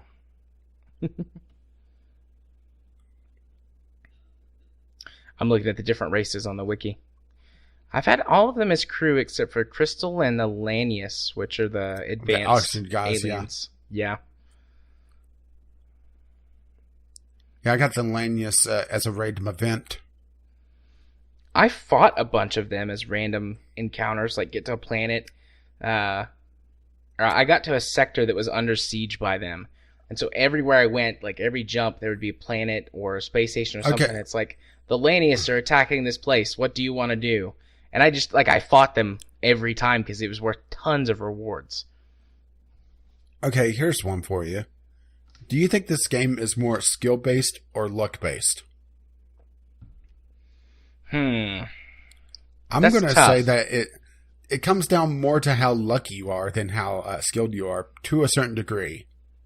Yeah, I think... Once you hit a certain plateau on skill, it comes down to just, okay, are you going to get dicked over and lose your best couple of crew just to random events? Yeah. I would say that it's more luck-based than skill-based. I mean, obviously, a certain amount of skill can mitigate bad luck, and making good decisions can help, but... Yeah, but when I compare it to other roguelites, this is a lot more luck-based, because you can overcome bad runs in something like Binding of Isaac with just pure skill. Right. Yeah, you don't get enough strength ups, for example, or damage ups in Binding of Isaac. It's still essentially a bullet hell game or a shoot 'em up game, depending on the boss encounter that you're doing. So you're still able to overcome it. It's just really speeding up the events. And this, there's no way to really speed up things. It's still that slugging match between your ship and theirs. And if you don't have the power, you are just going to be in these slugging matches a lot more and a lot longer. And that's going to make it so that you're going to have to spend more of your scrap to repair your ship. And if you're having bad luck and not getting the scrap, it's game over. And there's really nothing you could do about it. Yeah. I'm trying to remember. What's the game that... It's been a few months, actually. You might not remember either. It's a sort of vehicle land-based version of FTL. Convoy is, I feel, a lot less luck-based. I mean, it's... Yeah, it seemed... granted, I haven't played it yet. I think it still does the same thing like FTL. It does where it has that end boss. Yeah, it does. The end boss is freaking tough. But I beat him. FTL kind of... pioneered the idea of having a smooth difficulty curve and then having this wall boss, which I absolutely loathe this design decision. Yeah, Convoy though, the major difference between Convoy and FTL in terms of gameplay mechanics, and which is where I think FTL suffers, is that Convoy, I mean, you can receive a huge boost from a lucky event, but it's actually very difficult to completely lose based on bad luck. It has sort of... It seems like it's more active in its combat. You have a more active role. Yeah, it's a lot more active in its combat. You're not just sitting there waiting for the bars unless, you're moving your crew around, which you weren't. And honestly, that seems like the best way to do it. Have a certain crew that's good at certain things, and then maybe look in stores for skilled crew members. Especially repair. If you're avoiding enough damage, you're not going to have anyone that's really skilled in repair, and that's actually going to hurt you against the final boss. Which is kind of ironic, isn't it? You do too well, and you're penalized against the final boss because you don't have anyone that's skilled up in repair. Right. Well, the point that I was going to make with Convoy, though, compared to FTL, is that Convoy has got a much smoother, less urgent progression. I mean, the combat is more active in Convoy than it is in FTL, but Convoy has got a set story with goals you're trying to accomplish every time, whereas FTL, you're just like, all right, if I need to hit as many systems as possible, but I got to keep moving in FTL. It's a platformer thing where you're just trying to get to the end of the level, essentially. Right, and in Convoy, you can take your time, you can explore around, even if you run out of fuel, in FTL, when you run out of fuel, game over. But you turned on the distress beacon and hope. What, you never ran out of fuel in FTL? No, I've ran out of fuel in FTL. I didn't turn on the distress beacon. I turned on the distress beacon, and I have been able to get someone to sell me fuel. Is that a manual thing or is it automatic? Because in my runs, I've only run out of fuel once. You're given an option to turn on the distress beacon. I did not receive the option to turn on the distress beacon. The one time I ran out of fuel, because either I get killed, that's how it goes. I always get killed. Except for once, I ran out of fuel. But it didn't give me an option to turn on the I think it's on the same window that says wait. It's on the map, actually. It's the distress beacon's on the map. Oh, I didn't go back to the map. I was just seeing my ship. I got a thing that it was like, oh, we ran out of fuel. I guess we're screwed. And, paraphrasing. But I was like, well, I guess we're screwed. I guess I'll start over. I did not know you could turn on the distress beacon. Yeah, you could turn on the distress beacon and... it says emergency beacon on the map, and you wait, and the rebel fleet advances one step. I got you. And I think it's pretty much guaranteed that you can get a fuel ship to show up after a couple rounds. Right. Well, Convoy does the same thing, but you also can specifically request help from your crashed ship. Because, Convoy, your ship crashes, and you're trying to get parts to repair it so you can get off the planet. And you can request that your crew comes to help you, and you can do that once, and then after that it's random.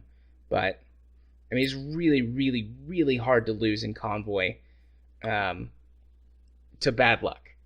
It can happen, but it's rare. Normally when you lose in Convoy, it's because you screwed up and got yourself killed in combat. Yeah. Which I like. I don't like feeling like, I get a bad roll, and that's it. Yeah, I'm not that's gambling. How it feels in FTL. Granted, I should say that I don't like games that it's down to luck and just that's it. You don't have anything to try to modify that or try to mitigate your risks. It's like Blood Bowl, for example. All of it for Blood Bowl is rolling dice. It is very luck based, but it also comes down to how you built your team, your skills. And also the order of operations. What roles are you taking first? Because if you're taking the less dangerous ones, then you have a greater chance of succeeding to complete your turn. But you also have your reroll. You usually have at least one or two for a half. So it's even down to that. You have to be very unlucky to just completely miss out on a turn. Right. And FTL, there's none of those mechanics. It's just, here's an event that Well, the FTL subreddit actually has people that's lost on the first jump to a random event that took out their one crew member. I mean, that should tell you that, pretty much everything's on the table at all times. I've never lost on the first turn, but I have lost before I've made it out of the first sector. Because of the same sort of thing. Just like you go somewhere and it's like, oh, well, there's a crew member dead. Oh, there's another crew member dead. Oh, look at that. Another crew member dead. Oh, wait, you're out of crew members. That's it. I'm out of crew. How unfortunate. You lose. Yeah. Do you think FTL would have done better? We're ragging on FTL quite a bit, aren't we?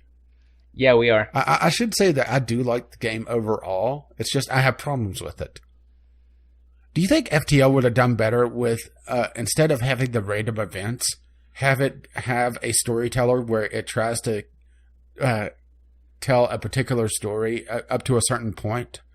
Something like, the storyteller aspect really comes from Left 4 Dead, but I've been doing a lot of RimWorld, and it tries to make it so that you always have a certain number of colonists. It always tries to make sure that your food level doesn't dip too low because you got dicked over by events. It tries to balance things out, at least to some degree, so it comes down to more your skill. Do you think FTL should have had something like that? I would like that to be an option in FTL. Like, the lower difficulties have enables the storyteller or makes the storyteller more generous. Yeah. That would be nice. That would definitely be nice because, like you said, it would be a nice balancing mechanic that would help you learn your way through the game and unlock some of the other ships. Yeah, like in RimWorld, if you're down to one or two colonists, your events become weighted so that events that give you colonists become more likely. And even merchants are more likely to have slaves, so you could just buy colonists that way. Yeah. I think it's a really good bouncing mechanic that FTL could have really benefited from. Yeah. That would be nice, actually. I didn't even think about having a balancing mechanic. Overall, do you like FTL? I do like FTL. I think I would have liked it better with some changes, particularly the final boss. Just have it where it's not a complete cliff. Yeah. I mean, even the final sector, it is tough, but it's doable. Usually. Yeah. Usually, if you could get there, unless you're doing a complete stealth run with the stealth cruiser, then you should be able to have a success in the final area, except for the final boss itself. Yeah. Yeah, for me, overall, I like the game.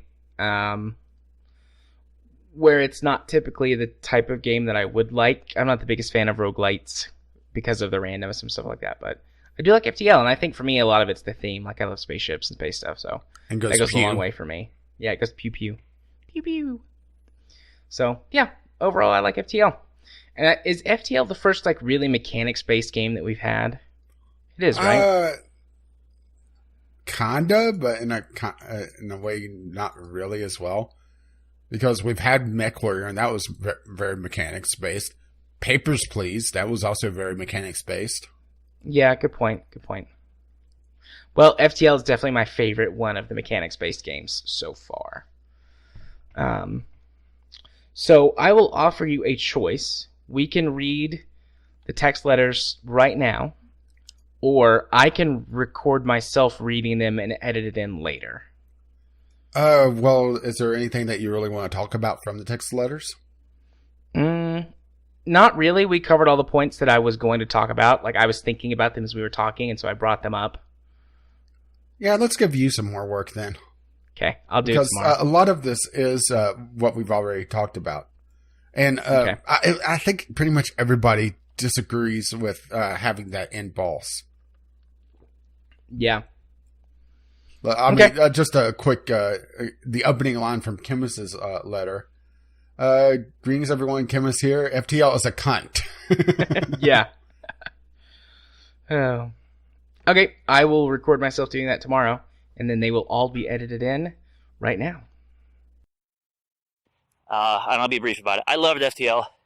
It's not a game that I can spend a whole lot of time playing because it does kind of get repetitive, and there are times when I have gotten so close to beating the game altogether, and things just go horribly wrong last minute, and I rage quit for a while and don't pick it up for a good 6 months or so. But I've played it off and on for about 4 years now. Last weekend was the very first time ever that I have ever defeated. Well, I'm guessing there's spoilers by now. Defeated the final mothership. It was a crazy epic fight, and for a while I thought it was, up until the boss fight, I figured I wasn't going to make it. All the way through like zones 4 through 7, I almost died several times because I was running the NG cruiser, full of an NG crew, minus one human. I think I had a Zoltan, if I remember right. And it was the third variant, which starts you off with pretty much just all ion weapons and drones. Well, I slowly morphed the weaponry into some pretty heavy-hitting stuff, along with the hacking module. And my problem I was running into was my damage output couldn't meet the amount of regenning that enemy ships could do.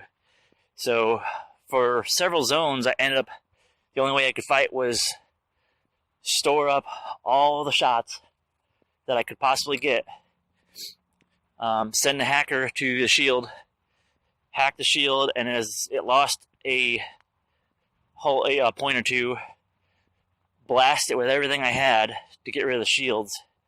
That would even take a couple volleys before I could finally start hitting other pieces. All the while I'm getting hammered with my one shield because I was upgrading everything else. So yeah, up until like zone 8 was when I finally was able to reinforce everything and come up with a fairly decent crew. It wasn't pretty by the time I got to the mothership. The clone bay got overloaded with, well, I had a couple guys in the queue when a missile attack blew up the clone bay, and there was 4 enemy borders right in that little area that I couldn't get to. I couldn't repair the clone bay in time, so I lost the 2 people in the queue. 2 more people died while the fight was going on, but in the end, interestingly enough, I managed to kill everybody from the mothership because they sent 2 whole crews over, and they're all right in the middle. Funny thing, if you have I can't remember the name of the alien, but the one that sucks all the air out of the room, if you have him fighting the borders, along with venting all the air out of the ship, except for the few rooms that my air breathers are actually at, yeah, it does a really good job of taking out the whole boarding crew. After that, it was pretty cakewalk trying to finish it, but like I said, with as many guys as I lost, I was pretty worried that I wasn't going to make it, but in the end, it was victorious. So there's my FTL story. I give it, what kind of a scale can I use? We're going to go with 8.5 out of 10 jump drives, just because of the fact that it's not something that will keep me engaged for hours and hours on end, but it is fun when I do play it. And it can get slightly repetitive sometimes, but it is a fun little story, and probably one that I will eventually take to and maybe do a recording or 2 of. And shoot, now I'm unprepared. I'll send a tweet about this later on. once I figure out the name of it. But anybody's interested, there is a funny little series on YouTube about a group of guys that they basically played through an entire FTL story, from start to finish, and they chronicled their entire adventure and made it into a cartoon. So all of the weird little happenings in the cartoon are scripted from the little happenings that go on in the game. The random encounters of ships that show up and hail you with some kind of a one-liner or whatever. It's just out of the game. And it's a fun little story, interesting one to listen to.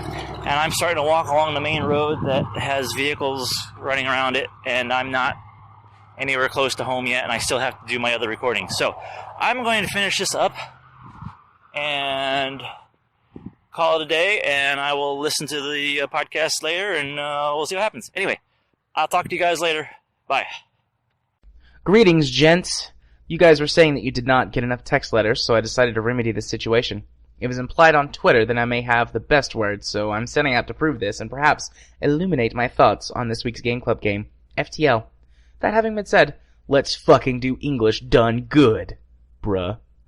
So FTL is a fantastic example of emergent gameplay through the means of having minimal scripted narrative while still leaving the player to experience their own personal journey. The loose story arc is that the player is bequeathed with a message of imminent rebellion against the federal space government. The wrinkle is that, for some mysterious reason, this missive can't be transmitted more expeditiously than having the player act as a carrier. Through the course of each playthrough, the player starts with a ship, crew, a few armaments. From these humble beginnings, the player must navigate from FTL beacon to FTL beacon and outrun the approaching rebel armada. By doing so, the player is presented with opportunities at each FTL beacon, such as some diplomatic, some aggressive.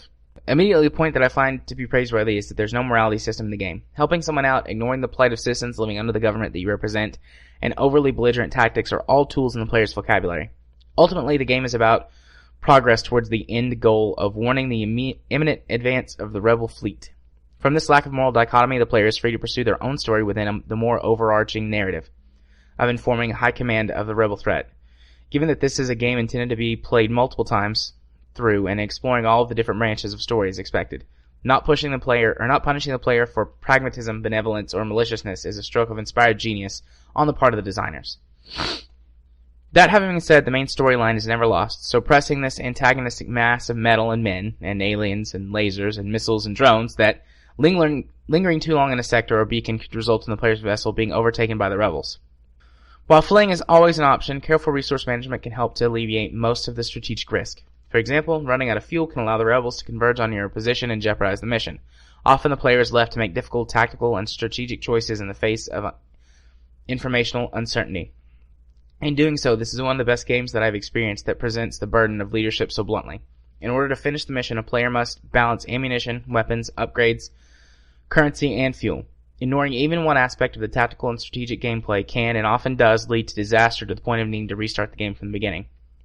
As far as in-game controls are concerned, the game is split between a point-and-click interface with the story elements and navigation, which have no time limit associated with them, and frantic cell-based combat. The combat can be best described as a real-time/turn-based system. All combat events happen in real time, but the player is free to pause the action at any time in order to make decisions and target the cells on either the enemy ship or their own. By merging the tactical thoughtfulness of turn-based gameplay and the panic rush of real-time gameplay, the player should never feel overwhelmed nor completely in control of the situation. This balance between chaos and control is critical, as I believe it leads to the game's overall feel of immersion. Immersive is perhaps the best way to describe FTL. I am of the opinion that this is what sets it apart from other roguelites I've played, gotten bored with, and probably forgotten about. The fact that each playthrough is genuinely a new experience is what makes the core game so strong. The addition of a new race and some new mechanics helped out the game in FTL Advanced Edition. However, ultimately, it's still the same base experience. It's not a bad thing. The base experience is fantastic and long-lasting, so just adding more of it was the right move. A final note, and this is yet to be adequately explained to me, I'm not sure how big the Rebel fleet is.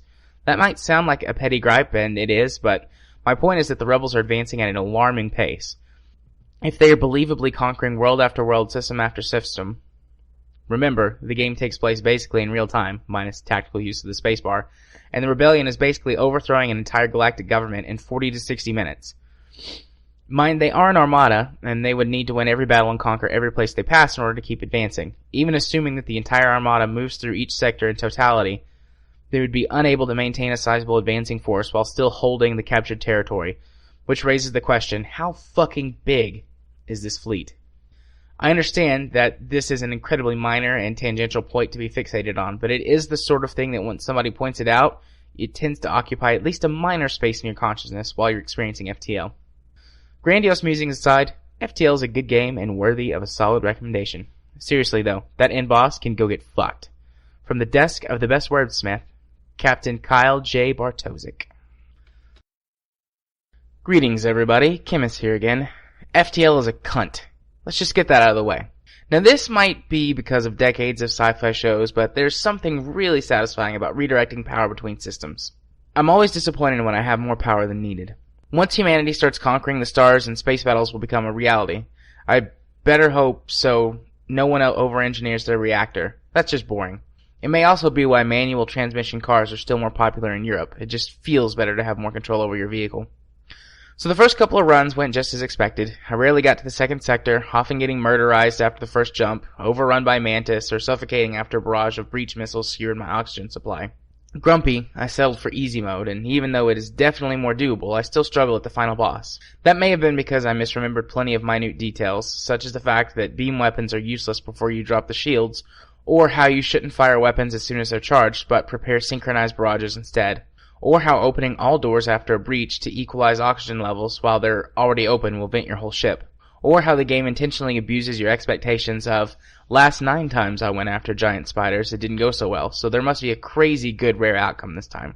I spent some time on the wiki reading about various technical specs to find different combos. I figured out that temporarily disabling the shields with missiles and lasers, or ion, then carefully aiming a beam weapon through 4 to 6 rooms is absurdly good. To the point where I get lucky and find a weapon pre-igniter, I can just put everything on auto-fire and go make tea or a sandwich. Sure, that couple of minutes later they'll be dead with me barely taking a hit.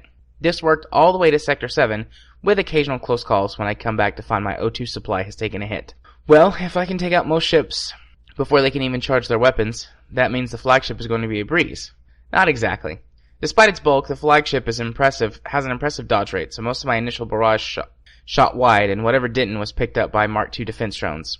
If I somehow got lucky and got to the second stage, the onslaught of lasers, beam, and boarding drones meant I was down before I could even knock off one whole point of the flagship. That got me thinking. If most of my issues were caused by drones, why don't I just use them myself? Previously, I didn't even bother most of the time because drones used up resources, were much weaker than their stationary weapon counterparts, and you couldn't even aim them. The only one I found useful was the defense drone, which reliably stopped missiles that ignored shields, but as my last run, I picked the Ingi ship, unlocked a couple of years back by me somehow lucking out on the flagship, and got to work. Interestingly, I found having to manage drones much more enjoyable than expected. I've previously stated that there's something strangely appealing about distributing power between systems. Having to choose which drone to send was another layer of complexity on top of that. For the most part, I've sent defense drones out to protect me from missiles and asteroid fields, or beam drones if I need a little bit more firepower, otherwise saving the drone parts for later. Around the halfway mark, after completing my crew roster with a couple of Zoltans, Mantis, and Rock, I come across a store with the crew teleporter, and it suddenly hit me. The flagship's weapons rooms were completely isolated from the rest of the ship, so sending anyone somewhat competent in combat will slowly but surely permanently disable said weapons with near 100% reliability. Running Ingi ships also gave me the hacking drone for isolating arbitrary rooms and clone bay, so I didn't really have to worry about ever getting my crew back. Worst case, I regrew them in the vat. Look at the man you made me become, game. So I get to the flagship fight once more, and I'm shocked my strategy actually works. One party takes down the most dangerous missile launcher, the other puts the lasers back to rest. With only ion and beams, the flagship has next to no means of dealing damage to me. Just to be on the safe side, I destroy the beam and finish the ship with an assault on the bridge to negate their dodging ability. Then chain missile their shields, giving me an easy win. Second stage was not that much more difficult, though boarding drones and mind control certainly gave me some trouble. Luckily, for whatever reason, they decided to hack my sensors, so I didn't even have to bother dealing with that. It was laughable seeing how every power surge sent out 6 attack drones only for me to hack them for the entirety of the event. Going into stage 3, I knew I was in trouble. The whole strategy of using teleporter all the time was not going to work against Zoltan's shield interference, so I did the only reasonable I did the only thing reasonable after realizing I should probably change my plan. I committed to it 100%. I equipped a bunch of beam weapons and drones, which couldn't do much against regular shields, but were very good at disabling Zoltan shields. So nothing really changed, except that I had no usable weapons for the majority of the fight, having learned from my previous mistakes. I was no longer sending out my crew in pairs, spreading them out instead, so that if one of them got mind-controlled, they didn't inhibit the rest of the team. I also lucked out by having my boarding drone hit the mind control room, so this was not a concern for much longer. Hacking drone to the shields, sabotaged most of the defense systems, and suddenly their hulls going down. I was in fact so good that I received a pop-up saying that the enemy crew is dead and that an AI has taken over, which was in fact bad news, since AI-controlled ships slowly repair all systems regardless of their reachability, in this case the much-dreaded missile cannon. It all came down to the wire, both of us with neither dodge nor defense capabilities, down to just a few hull points, missiles pixels away, shields useless. I told you this is going to be my last run, and I kept my promise.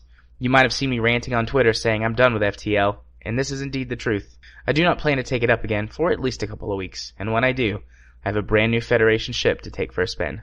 Kimis, signing off. Alright, is the voting now, or were you going to read the tweets? Well, we do have tweets, since they do reflect FTL as well. Okay, go ahead and toss those in there. All right, we're going to split up the tweets and do the FTL-related ones just to kind of, split things up. Because, yeah, we had most of the tweets actually were FTL-related, which it's interesting to see FTL be this talkative. Let's see, Kimis. Fuck you, FTL. Perfect run up to the last mission. Got all my oxygen drained in seconds by a hacking drone and several breaches. Groove, just hold your breath, easy as pie. Camus, I evacuated everyone alive to the med bay, which at first level heals as fast as you suffocate, but then they got missiled. Groove, ouch, that's bad luck, man. God, massive bummer, dude. Camus, tomorrow I'm trying again. This time I'm upping the difficulty to normal and getting drunk beforehand. Camus, day 2. FTL is still a cunt. Gave up on normal difficulty, got to membership, and still killed me easily. Send more alcohol. Kimis, day 3. I'm done with this game. Nice.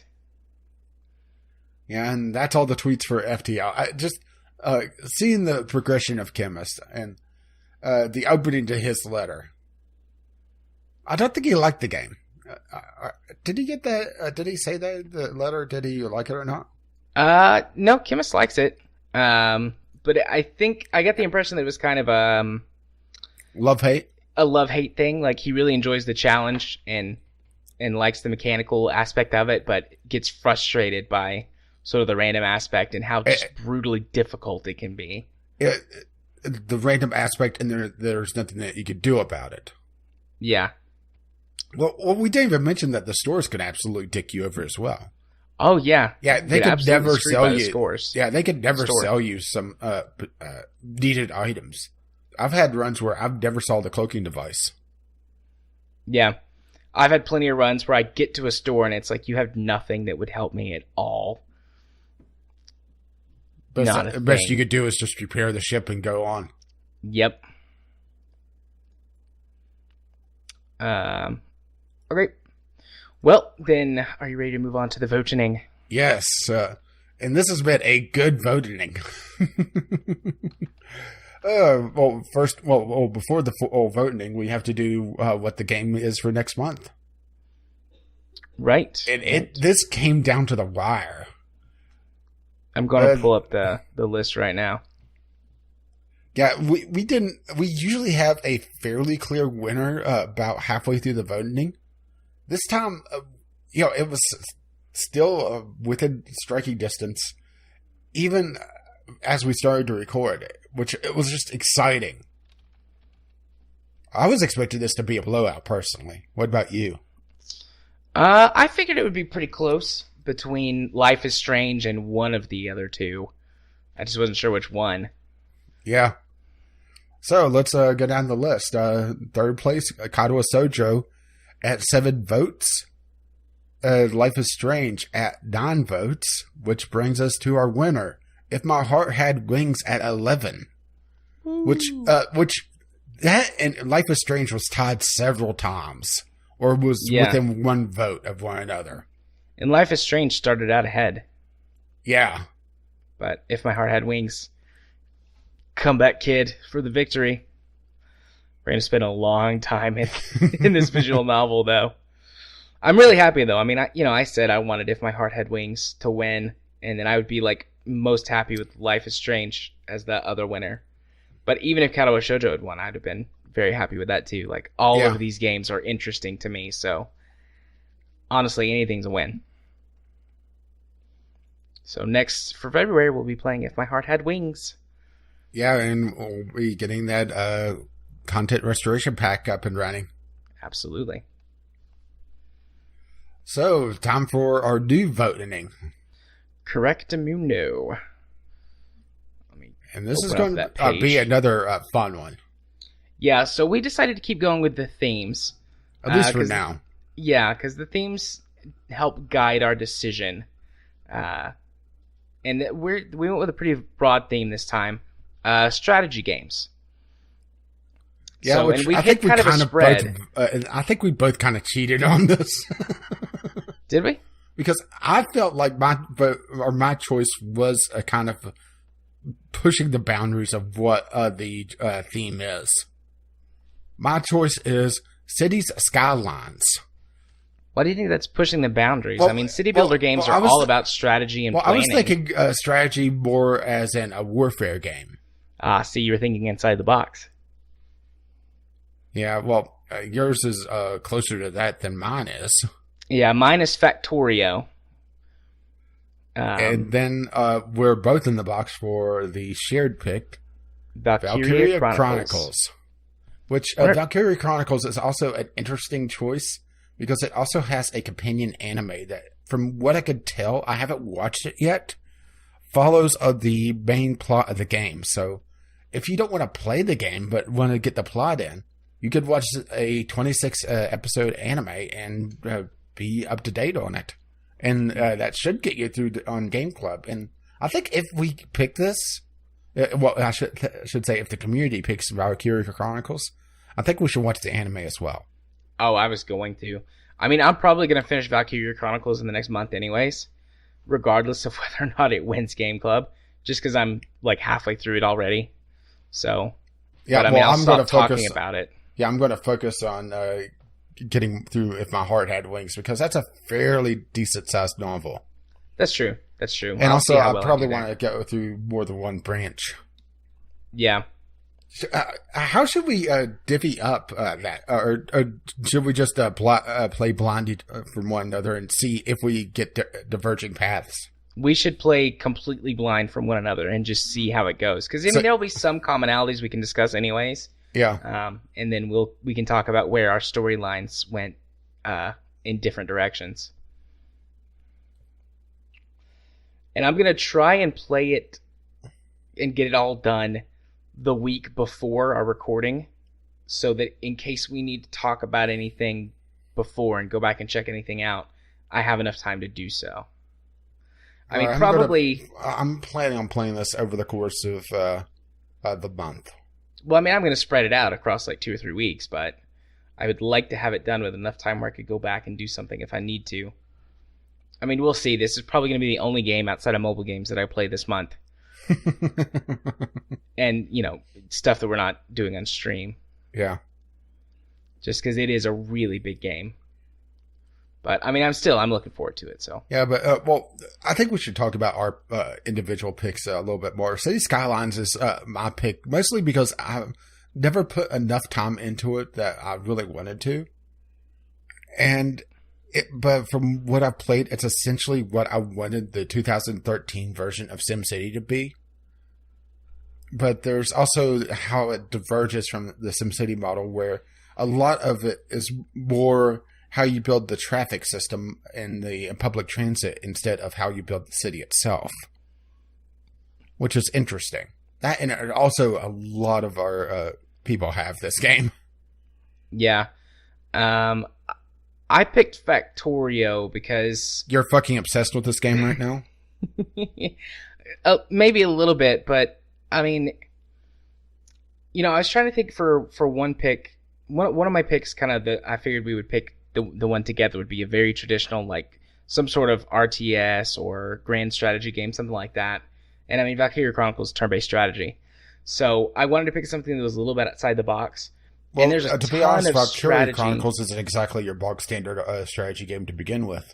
No, that's true. But, you know, Factorio, there's a lot of strategy and planning that goes into it, particularly if you're going to turn the level of aliens up so that there's more of them, so that they're a more constant threat that you're having to plan around. Mm-hmm.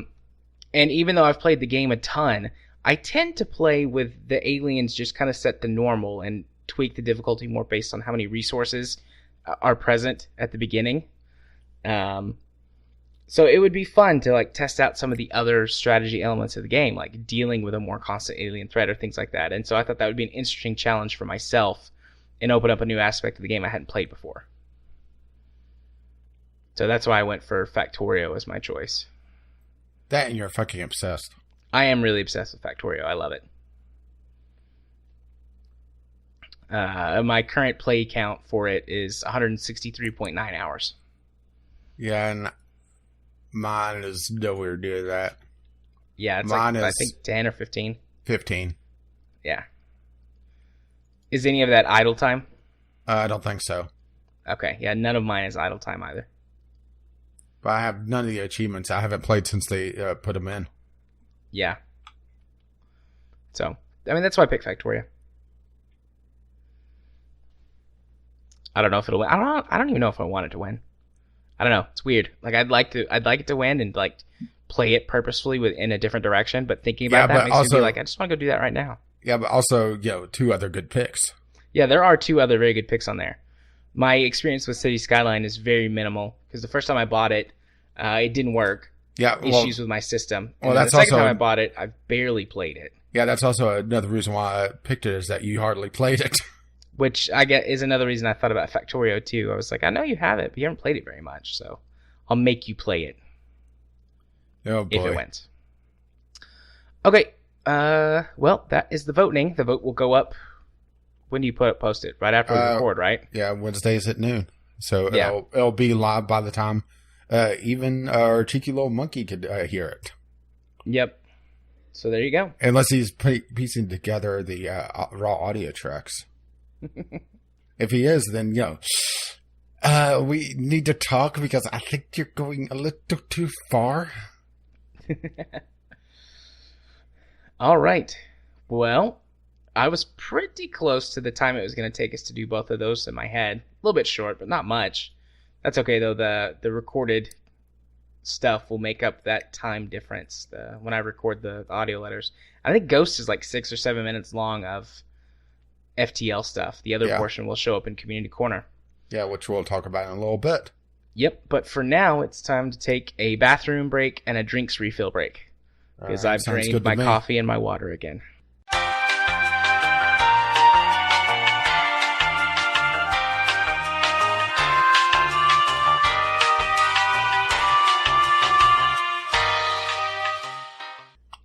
And we're back, yes? Yeah, I think so. Awesome. Is this our right floor? I think so. I guess we'll find out. Well, let's get out of the elevator anyway. I farted in it. God. Oh. It took us 50 episodes-ish to make a joke about the elevator music. A fart joke, nonetheless. You're welcome. Well done. Okay, well, let's move on to our first news topic. Well, to be fair, I didn't even know that you were doing the elevator music for quite a while because I don't listen to the show because I'm on it. It's very true. Anyways, our first news topic of this week, The Division gets microtransactions, which you might think, well, who cares? It's a Ubisoft AAA title, but they specifically said when the game launched that there would never be microtransactions. Everything would either be able to be obtained directly through the game using in-game currency or as part of major DLC packs, which you could purchase from Steam or Uplay or whatever.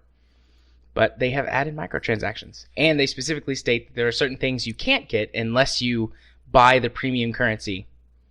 Yeah, and there's no way to earn the premium currency. You have to buy it. Yeah, this is just a huge dick move.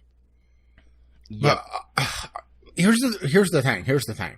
Is that where's the repercussions are going to be for this? Because let's be perfectly honest. Unless it's a rare case like Payday 2, people are just going to roll over and take it. Up until the point that people actively fight back and complain, it's going to happen time and time again. Yeah. Before I ask this question or make this statement, I need to go check the Division's player numbers, at least according to Steam. The Division's was way up for quite a while. All right, so according to Steam, or Steam, what is it, Steam Spy? Steam Chart is the one Steam I use. Charts. There's 5,300 active players, and today's peak was 8,400. And obviously that wouldn't include people who have purchased the game through Uplay, and it doesn't include console numbers. But yeah, well, what's really interesting is whenever you look at the 6-month number, because I believe that's the tail end of the launch kind of just dip. Then you can see the peaks for each of their major patches.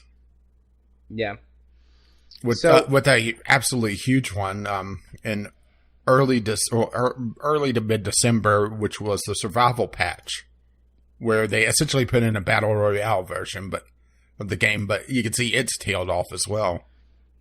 Right. So the question that I have is that if or when these games get microtransactions, is it better for them to start that way or be like this? I'm excluding what they said for a minute. They said no microtransactions, and that's shitty. But let's just pretend they didn't say that for this argument. Honestly, I think it's better to be completely upfront, because this feels like a dick move that, they lull people in saying, ignoring the fact that they said that there would be no microtransactions, but you'd go in, not see any microtransactions and think, great, a game that they're not going to completely ream me over. And then this happens. Right. In the case where they said there wouldn't be microtransactions and now they are, I think that's bullshit, and that people should call them out for it and complain. Ghost, maybe you can tell us about that next week on the show, because I know that you have the Division and you quite like it, and none of the rest of us have it. I played during the free weekend and found that one of the sections of the game just doesn't like AMD CPUs, and it's not even me exclusively having that problem. I've found multiple people saying the same thing. Yeah. I think personally, though, back to the question that I asked, I think I like what they have done, excluding the fact that they said that they wouldn't. If they hadn't said anything about it and they're like, oh, hey, we want to continue to monetize the game, we're done releasing all of our major content patches, we're going to add microtransactions to the game for special cosmetic items or whatever, I don't think I have a problem with that. It also really depends on what they're doing with the money, because that's the thing. If it's funding further development of smaller patches, then I have less of a problem with it. If they're using it to support their esports scene like Rocket League is, I have less of a problem with it. But if it's just, they're as a money generator and they're not really doing anything special with it, I have I have more of a problem with it than otherwise. Yeah, well, I would assume that they would use money from microtransactions to keep the servers running and stuff like that, and fund other projects. But yeah, I don't. The way that I feel about this is, again, excluding the fact that they said that they wouldn't. I don't know why, but I feel like I have to keep saying that. Because it's actually rare for a developer to come out and say there won't be microtransactions. Yeah, they'll say they'll be like Titanfall, where they'll say that all the maps will be free. That seems to be a trend that's gaining popularity, which I fully support, because selling map packs is utter bullshit. Yeah, haven't they finished releasing all of their major expansions that actually they not talked sure about. on this. Last Stand is the last one, the title of the last one. Survival was the one that came out a couple of months ago. Do you think the problem lies in that they actually made this promise in the first place and they should have never done that? I think that's a problem. I think that's the biggest problem. Because if they had just said, oh, we're going to add microtransactions, we're done with development of the game, microtransactions are going to be for cosmetics, and we're going to use it to keep the servers online and potentially... And small patches. Yeah.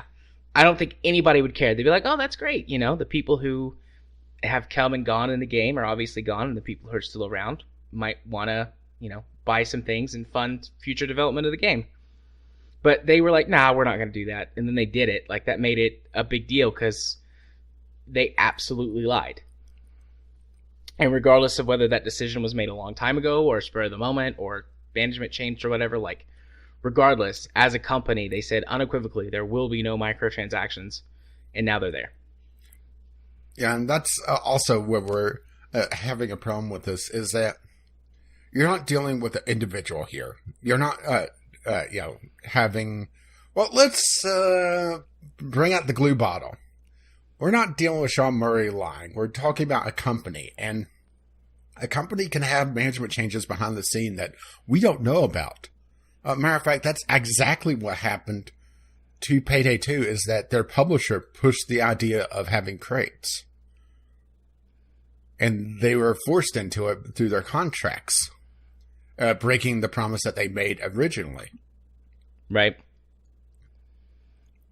And I could see still, I could understand their situation, but at the same time, you gave your word.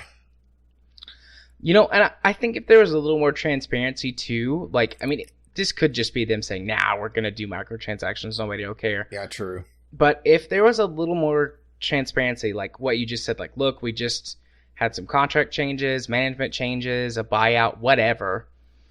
And they're we're forcing trying us to to put fight off this microtransactions. hostile takeover. Yeah. You know, but companies don't do transparency for the most part. Which, that's really the realm of the indie scene still. Yeah. So there's nothing that could even buy even a small amount of consumer goodwill. And, there are people out there who, regardless, would be like, no, you said it's not going to. So if there is, I'm going to boycott your game or say that it's shit or whatever.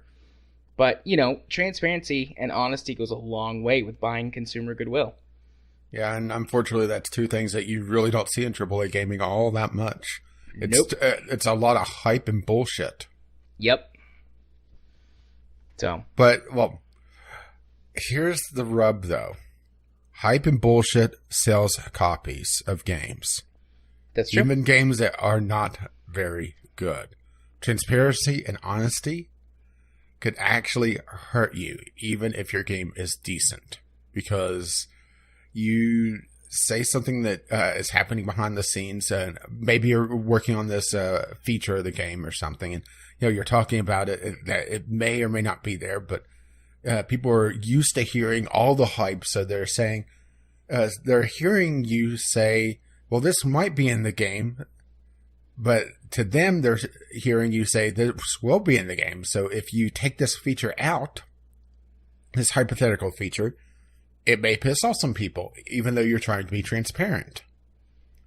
It's just because people aren't used to the transparency. They don't know just how chaotic game development can be. Right. Well, I mean, there's a certain level of transparency. I'm not necessarily saying that all game devs should tell us everything all the time, but I was giving that as an example. Like a major feature. Right. Pick anything that's missing from No Man's Sky. I mean, you have a hell of a list there. But a lot of that is, large enough to be able to say, you talk about it in the development phase if you're being even remotely transparent. Yeah. But the difference between No Man's Sky and being actually transparent and having, just fueling hype is that they actually talked about removing it instead of Sean Murray lying through his fucking teeth the entire time. Yeah. No Man's Sky is a good example of just, half transparency and half bullshit. Yeah. Oh, poor No Man's Sky. Well, would you rather us pick on our other whipping boys some more? Get Evolve out, Battle Stillborn? It's been a while since we've made fun of them. Maybe later. We'll see what comes around in our discussion. Well, I'm pretty sure they actually have less players in No Man's Sky now, just because the base building update just did wonders for their numbers. Yeah. And now you're looking No Man's Sky player numbers. I am doing that right now. I can hear you. 406 players right now, 719 today. For No Man's Sky? Yeah, for No Man's Sky. Wow, it's a lot lower than I thought it would be. The base building helped their numbers for quite a while. Yeah, they got a really big boost for a few weeks, and then it's died off again. I guess people realized, wow, there's still nothing here. Evolve Stage 2, 165 active players, 422 today's peak. Still more than I thought they had. And Battleborn, there we go. One word, not two. Battleborn, wow, 225 active players, 375 today's peak. Still less than No Man's Sky. Yep. I guess we're going to have to pick on Devolve and Battle Stillborn some. Yeah. What? Just a little bit. Battle Stillborn. Well, can you call it anything else? Not that's funny that I can think of. Okay, let's move on to our next news topic. I'm pulling up the list. Well, I can't call Evolve Intelligent Design because of how they tried to do DLC. Evolve should have been free from the start. Yeah. Okay, well, let's move on to our next section of the podcast, Community Corner. We have got half of audio the letter. Other half of Ghost's audio letter to play. So we'll have that, and then we'll be right back. All right. Good afternoon, gentlemen. If I sound out of breath, it's because I am.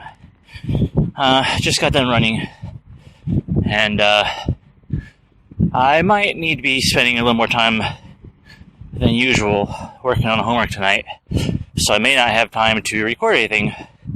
So I'm going to knock it out now, just after my run, before my normal walking recording.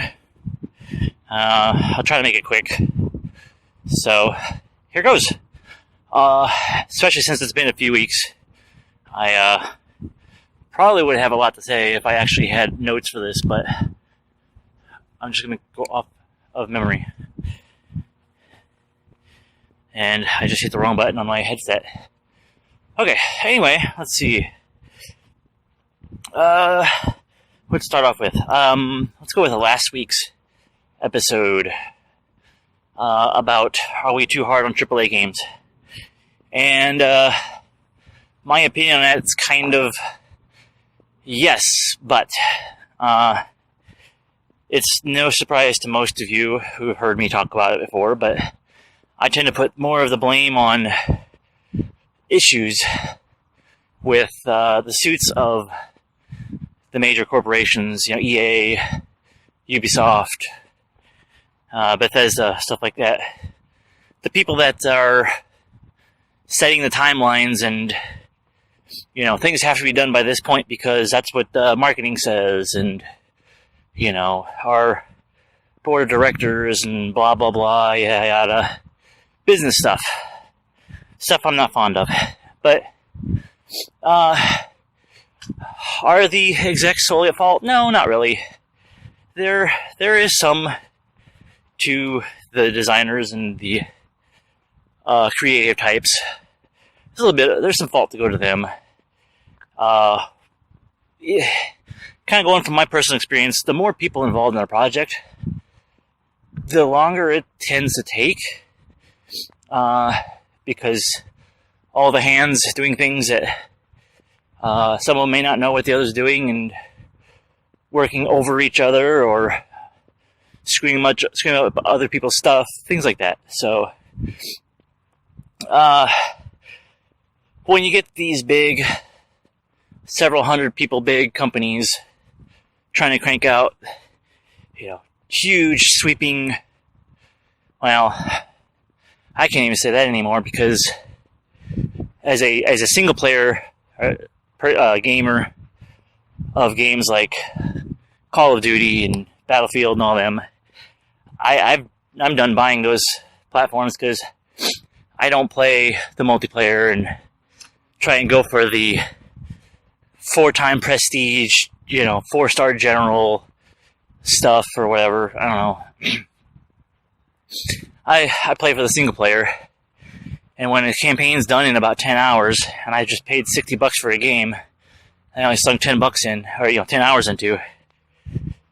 I mean, yeah, I'll play a little bit on multiplayer, but not enough to justify higher price tags like that before I get bored and do something else. Anyway, I'm rambling. Bottom line for the AAAs, I think that, yeah, we need to have some higher expectations for them to put out some decent stuff, but I see the reasons why things go to crap occasionally. Not fully justified. I'm not excusing the big devs, because I mean, heck, you brought up Stardew Valley. Look at what kind of a game that is, and yeah, it is a niche market, but the guy put out a very stable game on release that had just the right amount of features that people liked and enjoyed. I have yet to hear any really glaringly negative reviews about it. So, anyway, that's my wrap on that subject. You guys have been talking lately about music, and that's kind of one of my loves, one of my hobbies that I like getting to. I have quite the eclectic taste of music. Everything from classic swing, big band, old flapper music, all the way up through. There's a certain time when I'm not too fond of stuff. Some of it's kind of growing on me a little bit, classic rock, things like that.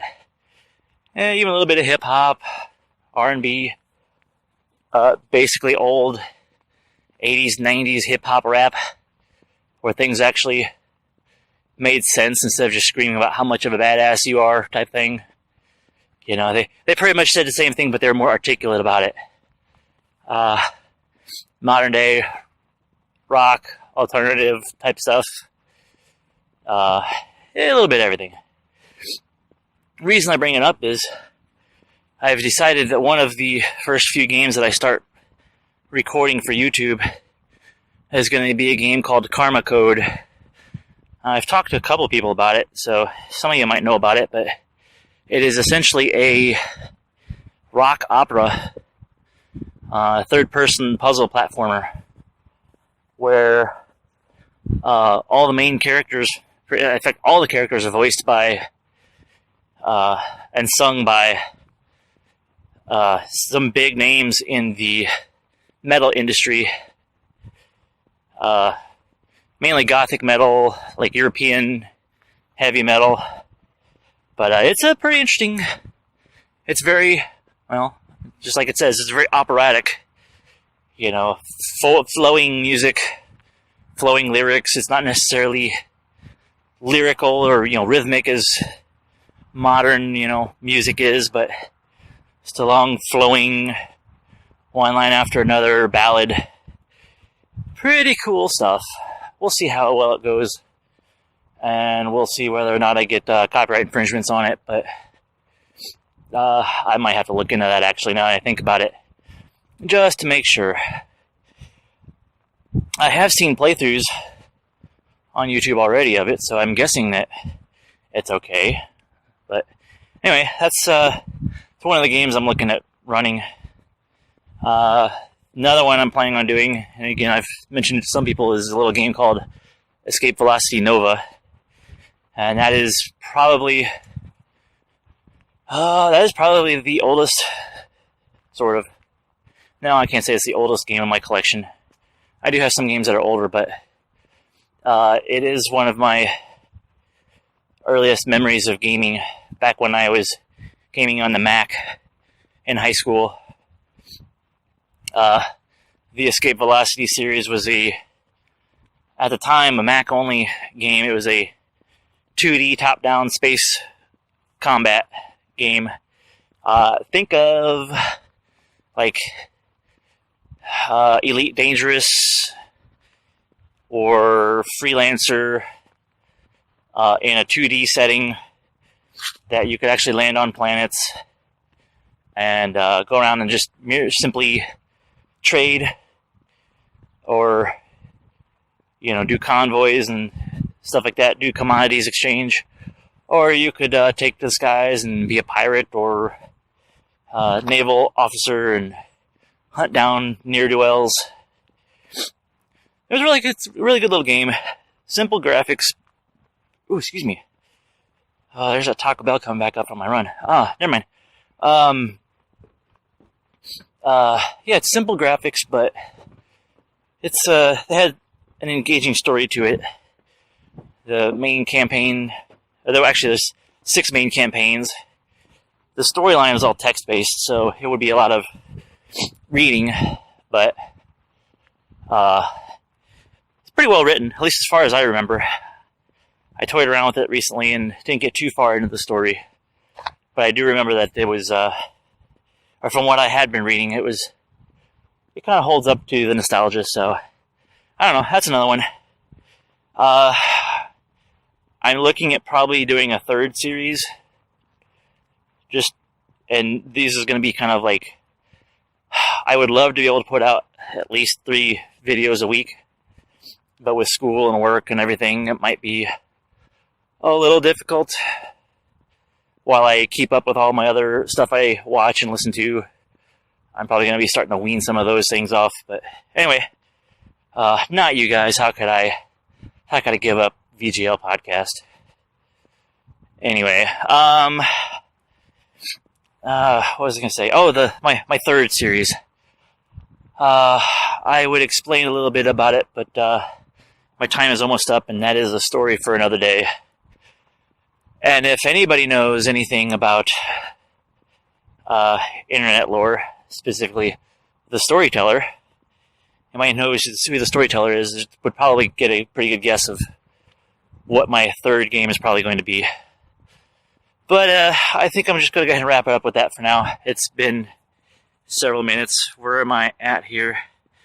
10 minutes, I think. My phone just blew up on me. Here we go. Yeah, a little over 10 minutes. All right. I'm going to call it because I just remembered I still have to record something for FTL. All right. Thank you, Ghost Shark, for sending in an audio letter. You said in the email that we might need to clean it up a little bit. Yeah, you did a good little with trimming. You did good with the editing. I just have to trim out a few bits, but don't worry about it. It's fine. That's my job. That's what I do. Thanks for sending in. It's nice to have more people sending in. We need some more brave souls. Some of our new listeners that have tweeted at us or have talked to me on Steam, I would love to hear from you guys. I'm not going to call out anybody yet, but maybe in a few weeks I'll start calling people out. That might not go so well, though. We might lose subscribers for that. It's a tough choice. Anyways, where do we want to start on this? Well, he kind of went back and forth on his opening answer to, are we too hard on AAA games? Because he said yes, and then he kind of backpedaled on that, didn't he? Yeah, a little bit. I think he talked himself out of his argument, which is interesting. I mean, you can rationalize or argue yourself down. That's fine. Well, the thing is, I could see his point. He's talking, it's not the devs, it's the publishers, but when we're talking about a AAA game, they're one and the same. They're so intermingled. Most of the time they are, yeah. Actually, are there any modern day games that, AAA games that the developer and the publisher aren't the same? Well, you could always go, like the AAA independent, which is like Valve or Blizzard. Yeah. Yeah. And then I'm drawing a blank. Yeah, I can't think of any AAA studio because all the AAA studios have been gobbled up, or they have become their own entities. Or the AA studios. EA is the developer of worlds. It seems the devourer of developer souls. Yeah, and then it just spits out the empty husk when it's done. Yeah. Okay. Well, I was going to say, even Valve, we can't even call them completely independent because they have had stuff published by EA, but it's usually their physical copies of games. Yeah. Well, I mean, Valve doesn't really develop games anymore. No, Valve just rolls around in marketplace money. They've got fuck you money. Does Valve have any active projects right now? Not that we know of, but the thing is that Valve is very secretive about their projects. Yeah. Most of their focus has been mostly on development of not Diablo. That'd be Blizzard. Blizzard for it's finishing up development on Diablo 3, and of course Hearthstone and Heroes of the Storm. I had to think for a moment on that. And, of course, Overwatch, which has been their big cash cow. Valve has Dota 2. They're continuing development on Counter-Strike Go. Still a little bit of development on this side of Team Fortress 2, but not as nearly as much as it used to be. Well, TF2 used to have multiple huge updates a year, but now they'll get maybe one a year. Valve really the last year or two has been focusing on hardware development. Yeah. Because Valve was behind the HTC Vive and obviously the Steam controller and the Steam Link. And for a while they were working on the Steam machines. And I mean, most of those were outside, but they had their own. Yeah, the Steam machines were more of a concept that they floated that never really took off. Yeah.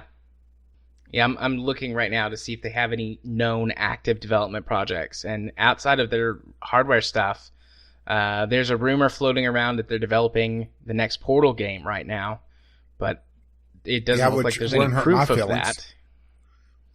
Well, here's the thing is that there's a rumor that they've been working on Half-Life 3 for the last decade. It's very true. Which, sad thing, we're at the decade mark for Half-Life 3.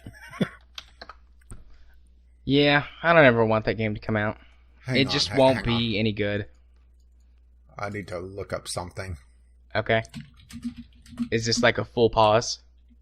No, this is more just a joke that I'm doing. Let's see. Half-Life of Radioactive Elements. We are at the... that's not a full list. Here we go. Let's see. Half-Life by seconds... I'm looking for the years one. Hang on. Okay. Let's see. We are at... we're past Cobalt 60 by quite a bit. We're approaching Hydrogen 3, which is 12.32 years. Then Californium 250 at 13.08. So I'm trying to figure out which radioactive element Half-Life 3 is made out of. Oh. What? That was a very highbrow joke. I liked it. It makes up for the fart joke earlier, right? It does. It balances you out from the fart joke. Okay. Yeah, I wonder which radioactive element they are making this out of. I hope it's not something crazy like nickel-63, which is a half-life of 100 years. What's U-235? Isn't that in the thousands? Having to find it on here. Uranium 235 is 703.8 years. How long? I'm just making sure I have the right one. Uranium 235 is a little over 700 years. Okay. Oh, 238. Okay, I was like, this says it's 4.47 billion years, but that's for 238, not 235. Thanks, Google, for showing me the wrong information. Yeah, well, let's put it this way. Uranium 238. Well, let me make sure I don't have. Sorry, 235 is in scientific notation. I didn't catch that at first. It's years to the power of 6. So I didn't catch it with scientific notation. So Kyle stopped writing in. So what did you say it was? 700 and what? 703 years to the times 10 to the power of 6. So that's hundreds, thousands, 10 to 100,000. Yeah, and I think I may have screwed up my joke because I went with wasn't paying attention to the scientific notation. So that's 703 million years. Yeah. So yeah, hopefully it's not U-235. Yeah. So no, it looks like I don't see scientific notation on this. So yeah, my joke is still good. We're approaching hydrogen 3. Nice. Okay. What were the other things he talked about? His recording stuff? Yeah, he's becoming a YouTuber. And he proud of copyright. And there's actually 2 different versions of copyright claims that you can get on yourself. You get copyright strikes, which are the bad things. That's the 3 strike out your policy. But the thing is that's an extreme thing. That's uploading a full movie, for example. Uploading a full song. Without anything else with it. Even that doesn't really get copyright strikes. Copyright strikes are typically reserved for huge things like movies. Or when a developer gets pissy and wants to get one over a YouTube reviewer. Yeah, Sega. Also trying to up their search results on things. Yeah.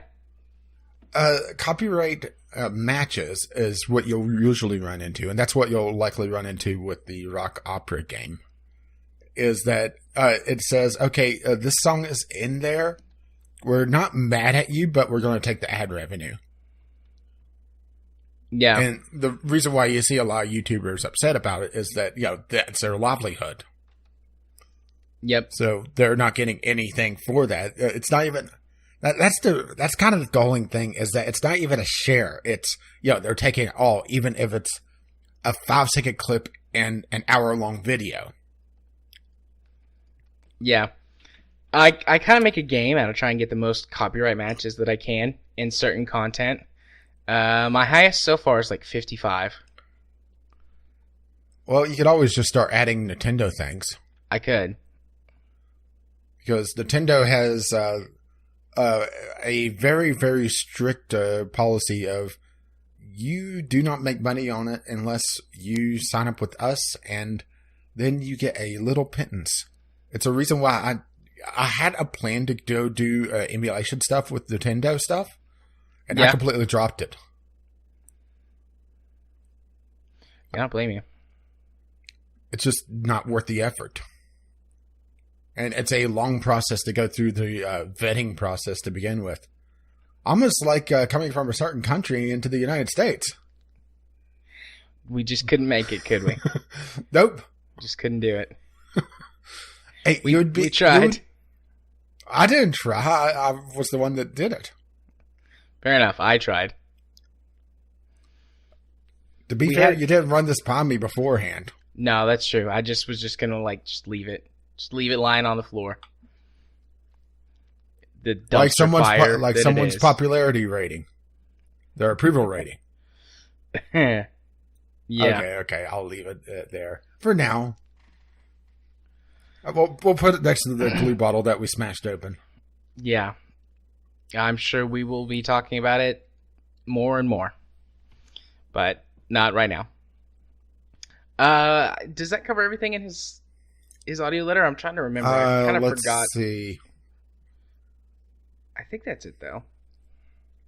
Obviously, the FTL stuff has already been played. The games that he mentioned, actually, I didn't recognize them.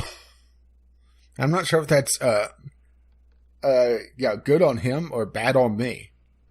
And he did bring up his rather diverse music taste. Pretty much anything under the sun, if he's in the mood for it. Yeah. And that was about it. All right. Well, question of the week time? Yep. Question of the week was a topic from last week. When do you consider a computer obsolete? And we got a lot of discussion on this. I was surprised, actually. Let's see. Groove. When it's obsolete, Kappa. And then Chemistry replied with an XKCD comic, which I may link. I don't know. We'll see how willing I am whenever I'm doing show notes. If not, go to the Twitter, which you should be anyway. And let's see, Groove. Fun fact, there's logic in video games. Let's see, Ghost Shark. If it can run an OS newer than 3 generations behind the current version, and it can't get upgraded to a more current version. Windows 8 machines are the exception. All of them should be either upgraded or burned at the stake for witchcraft. Chemist, if Microsoft continues the current direction, Windows 7 will stay regardless of how many new OSs come out. Which is pretty true. Do you have any fun Windows 10 stories to share lately? Or? Well, so to play Factorio multiplayer, because it doesn't have the Steam built-in multiplayer stuff. Yeah, yet. Hopefully they add it. The easiest way to do it is to use a third-party client to create a virtual LAN. And we all use the Evolve client. Not from the game Evolve, but the multiplayer client called Evolve. Anyways, you cut up on joke. I was going to say, at least somebody's playing Evolve then. But so anyways, we have to use that. And Windows 10 just does not like it. It's in order to get the game to work, you have to spoof its MAC address and make it think that its address is just 0. Because it installs it like a virtual network drive. And you have to make Windows 10 think that the drive's MAC address is 0. Anything else, and it won't work. It won't connect to their servers. Don't know why. No clue why. Had to go look up how to fix it when I couldn't connect. But that's my only wacky Windows 10 story of late. I'm disappointed. I mean, I rebuilt my machine and started from scratch, which helped with a lot of the sort of minor niggles that I was having coming from an updated version. Plus, nice new clean hardware that's not breaking down or catching on fire in front of me. Nothing actually caught on fire. Metaphorical. As far as you know. For the whole thing just like dying. I mean, when you can hear your hard drive platter spinning. Did you start the fire? It was always burning since the world was turning. Now, when you can hear your hard drive platter spinning, you know that you're in for a bad time. Loudly. With sort of a mechanical sound. Wait, it's not supposed to do that? Nope. Not supposed to do that at all. Is it supposed to go spraying? Like this? No, that sounds like you just hit somebody as El Kabong. Yeah.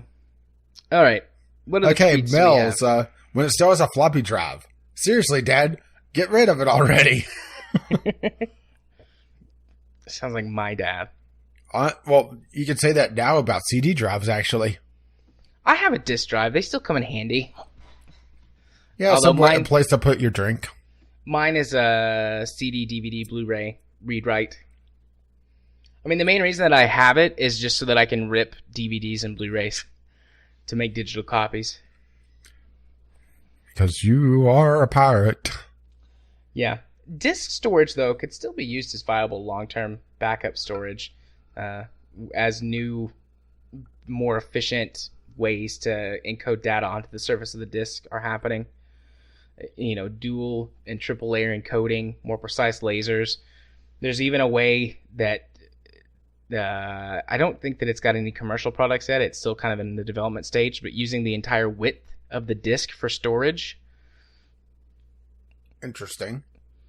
Which would, up the capacity of a disk from, I think Blu-rays are like 50 gigabytes or something like that. Mm-hmm.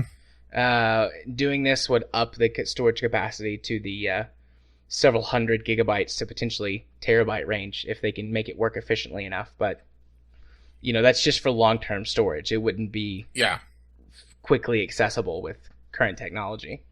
Yeah, besides, it's not like game developers are going to put their entire game on a disc anyway. Just put the installer on it and be done with it. Download the rest. Yeah. But still, it would be nice to have, that other form of backup, long-term backup storage. I mean, that's kind of the purpose that tape drives still serve today, because tape is an incredibly efficient way to store and maintain data. It's just very slowly accessible. Yeah. Let's see, Kyle, when it catches fire. Yeah, like your PC did. Yours and Kyle. Well, mine, the power supply just broke down, and a computer I had ages ago, and I took the motherboard out with it. Yeah. Let's see, Chemist, but honestly, if it runs Windows 7, it could probably run 3/4 of my Steam library, since games I afford are mostly indies. Chemist, when it crashes, when I connect to my pen drive, opens 2 programs at once, or press 3 keys. Basically, what I have to deal with at uni. JD Rock. I tried to run Civ 6 on my laptop. An error popped up saying I didn't have a compatible video card. Obsolete.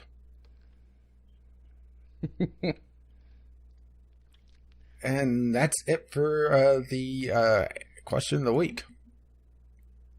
Awesome. Other random tweets? Oh, well, I missed a FTL tweet, so I'll add that to the end of things. Okay. Let's see. Just a few general tweets. Kyle, nuclear reactors can explode, though it's more of a pressure vessel rupture than a detonation. Well, see, I always went with the Mythbusters definition of explosion. That it has to be cool. I mean that it generates a shockwave. and I don't think a vessel rupture like that generates much of a shockwave. But we're really splitting hairs here, or atoms, as you would say. Hey-o. Let's see. Yes, I know. It's not, they're not doing that. Let's see. Chemists. No Fredum muffins for you, sad face. It's just, first thing in the morning seeing that, which you agreed with me, Jared. Yeah, it looked gross. It sounded pretty delicious, but it looked really gross. Let's see. Million Lights. If I read it's all about exploration in this game, I read it as it's lacking content and gameplay mechanics. Would you agree? Groove says yes. And yeah, I think I pretty much agree with that, especially if it's... No. The big one is community-driven content for me. Yeah, exploration doesn't necessarily mean that, but the work that you have to do to make a game all about exploration actually be long-lasting is a lot of work. And most games don't put in the effort. Yeah, or another one is, and this is going to sound crazy for me, but whenever a game starts talking heavily about their modding support. Yeah. I mean, mentioning it has mod support is one thing, but talking constantly about it makes me think that there's not going to be a lot of gameplay in the base game. Yeah. Okay. And Ghost Shark, the FTL tweet that I missed. Crystal Adventures, this will make sense when you hear my audio letter. That's the series that he was talking about in his audio letter.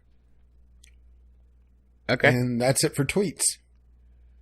All right. So we're going to step back in the elevator for a moment. We are? Yeah, I need to take a quick break. Okay. I guess I can take a very short break as well. Yeah. Going up? I thought we were going down. I'm not falling for that one again. So you think. All right. Be back in a couple minutes.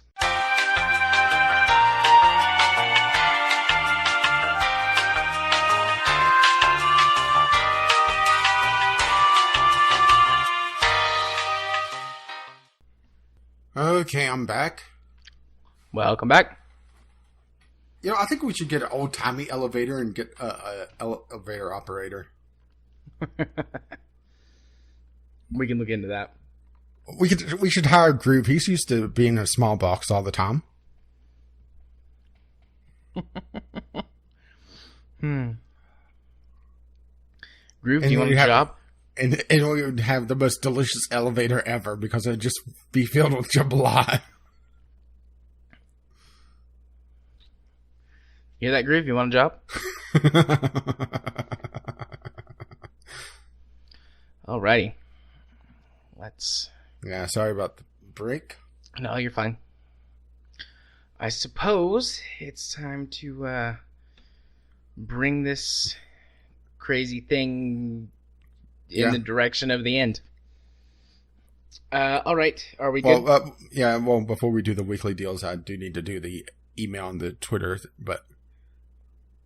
because I nearly forgot again. Oh, okay. But take us off the elevator. Alright. You go ahead and do the Twitter and the email. Okay, well, nearly forgot about the Twitter and email. You can find us, over on Twitter at VGL Podcast if you wish to tweet at us. And if you wish to send us an email for the Game Club or anything else, you can do so VGLpodcast@gmail.com. Okay, all those right. are communications done. Now we can move on to weekly deals. Indeed, and I'd like to pose a question to you, which I thought of when we were talking earlier. We're coming up with a harder and harder time putting this segment together because we've been just done so many episodes and the same games go on sale all the time.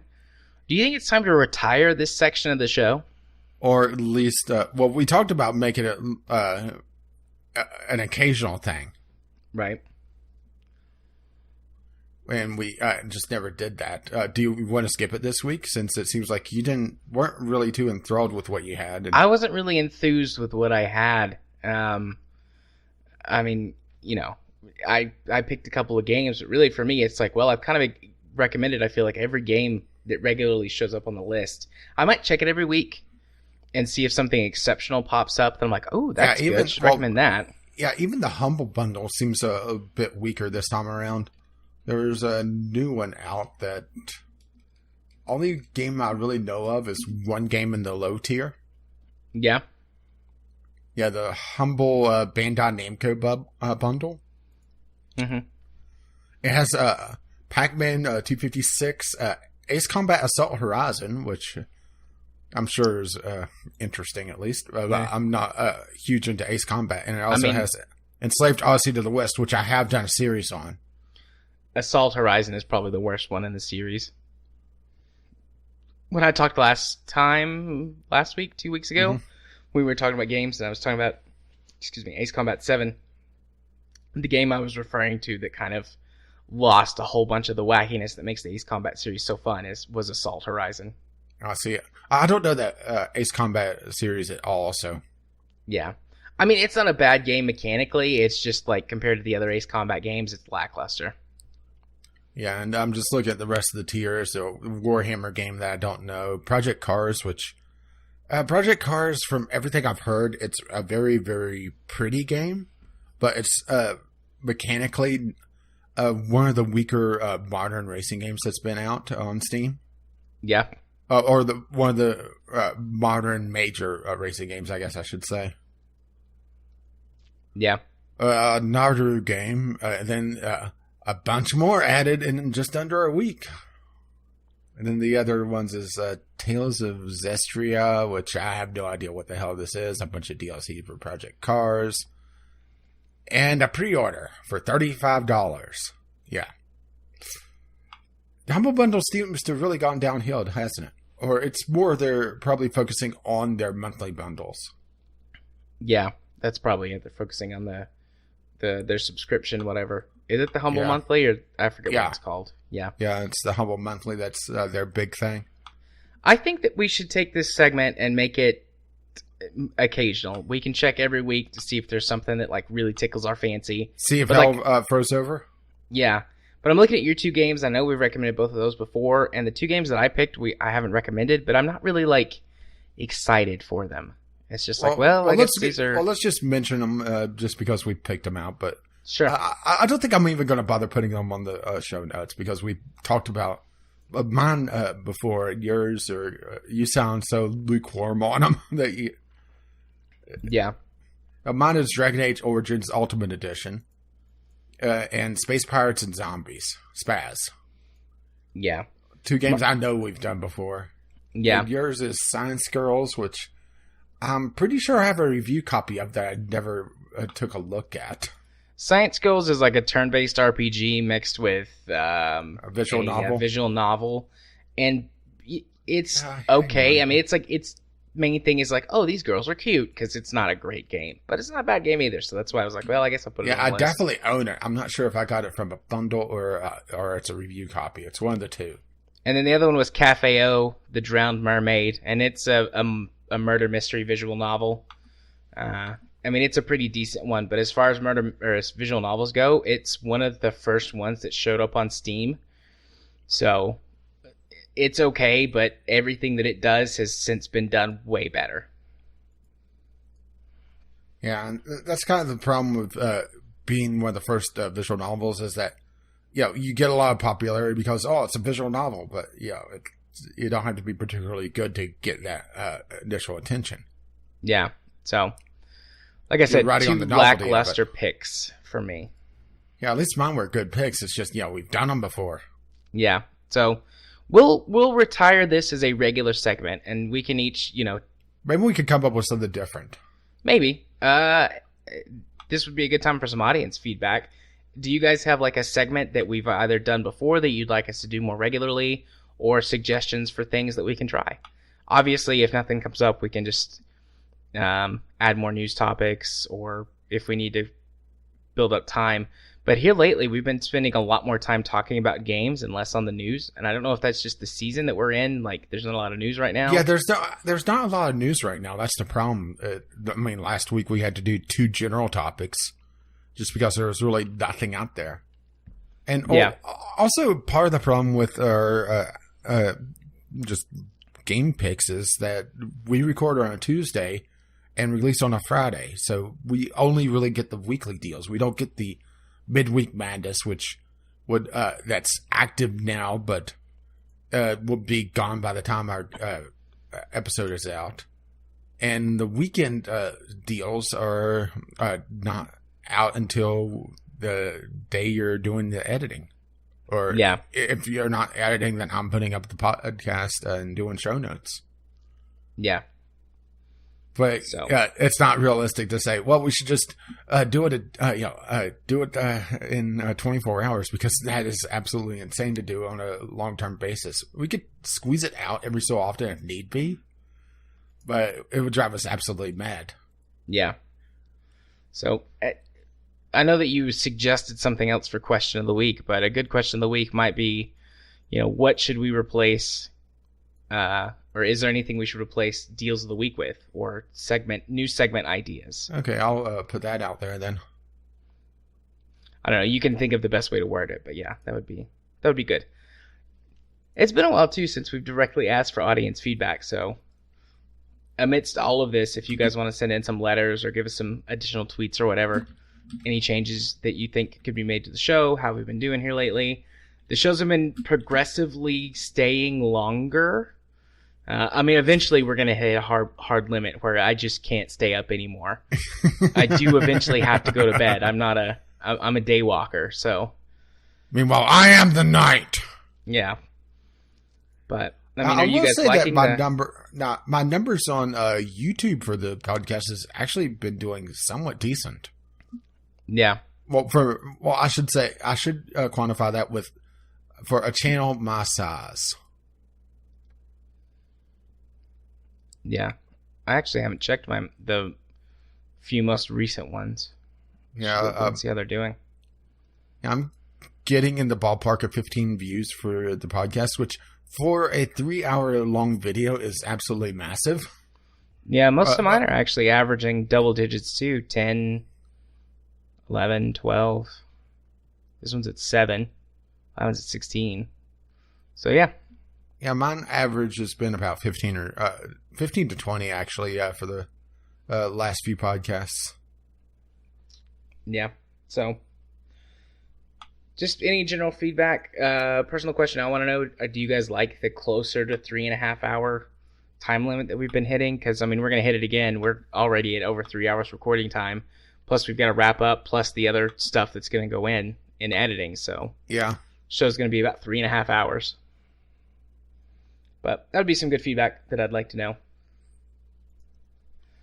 Yeah, and hopefully, over the next week or two, we'll hear from it.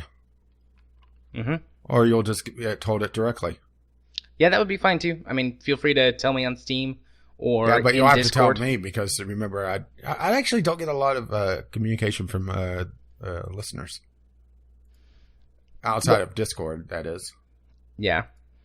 Well, I mean, I do put myself out there for it, where you don't really. Yeah, I'm the grumpy old man waving his cane around. Yep. But that's all right.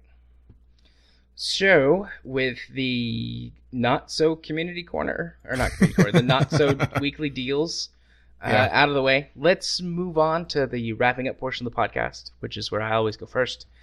What's coming up on my channel this week on YouTube? It'll be more of the same.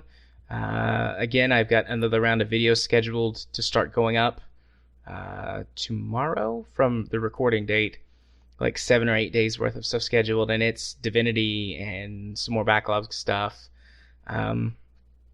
So working on getting all that stuff out there. Remember, people, from me, that I am actually, I've started the kind of basic scripting for a couple of the episodes, because some of them are going to be scripted, some of them are going to be more off the cuff. I've decided, originally my plan with this was to go completely off the cuff, but I do ramble, especially when I talk about very personal things. Really? Yeah, very easy to get sidetracked. So I'm going to do some that are more scripted, or at least have like bullet points or whatever to hit. But I'm doing that project All About Me, which that's still kind of a working title. But since people ask me about my life all the time and the weird, wacky, crazy things that I do that I just don't really give a shit about because I don't care what people think, I get asked lots of questions about things. So I'm just going to do a video series and put it all on YouTube and answer any questions that you want. My life is an open book.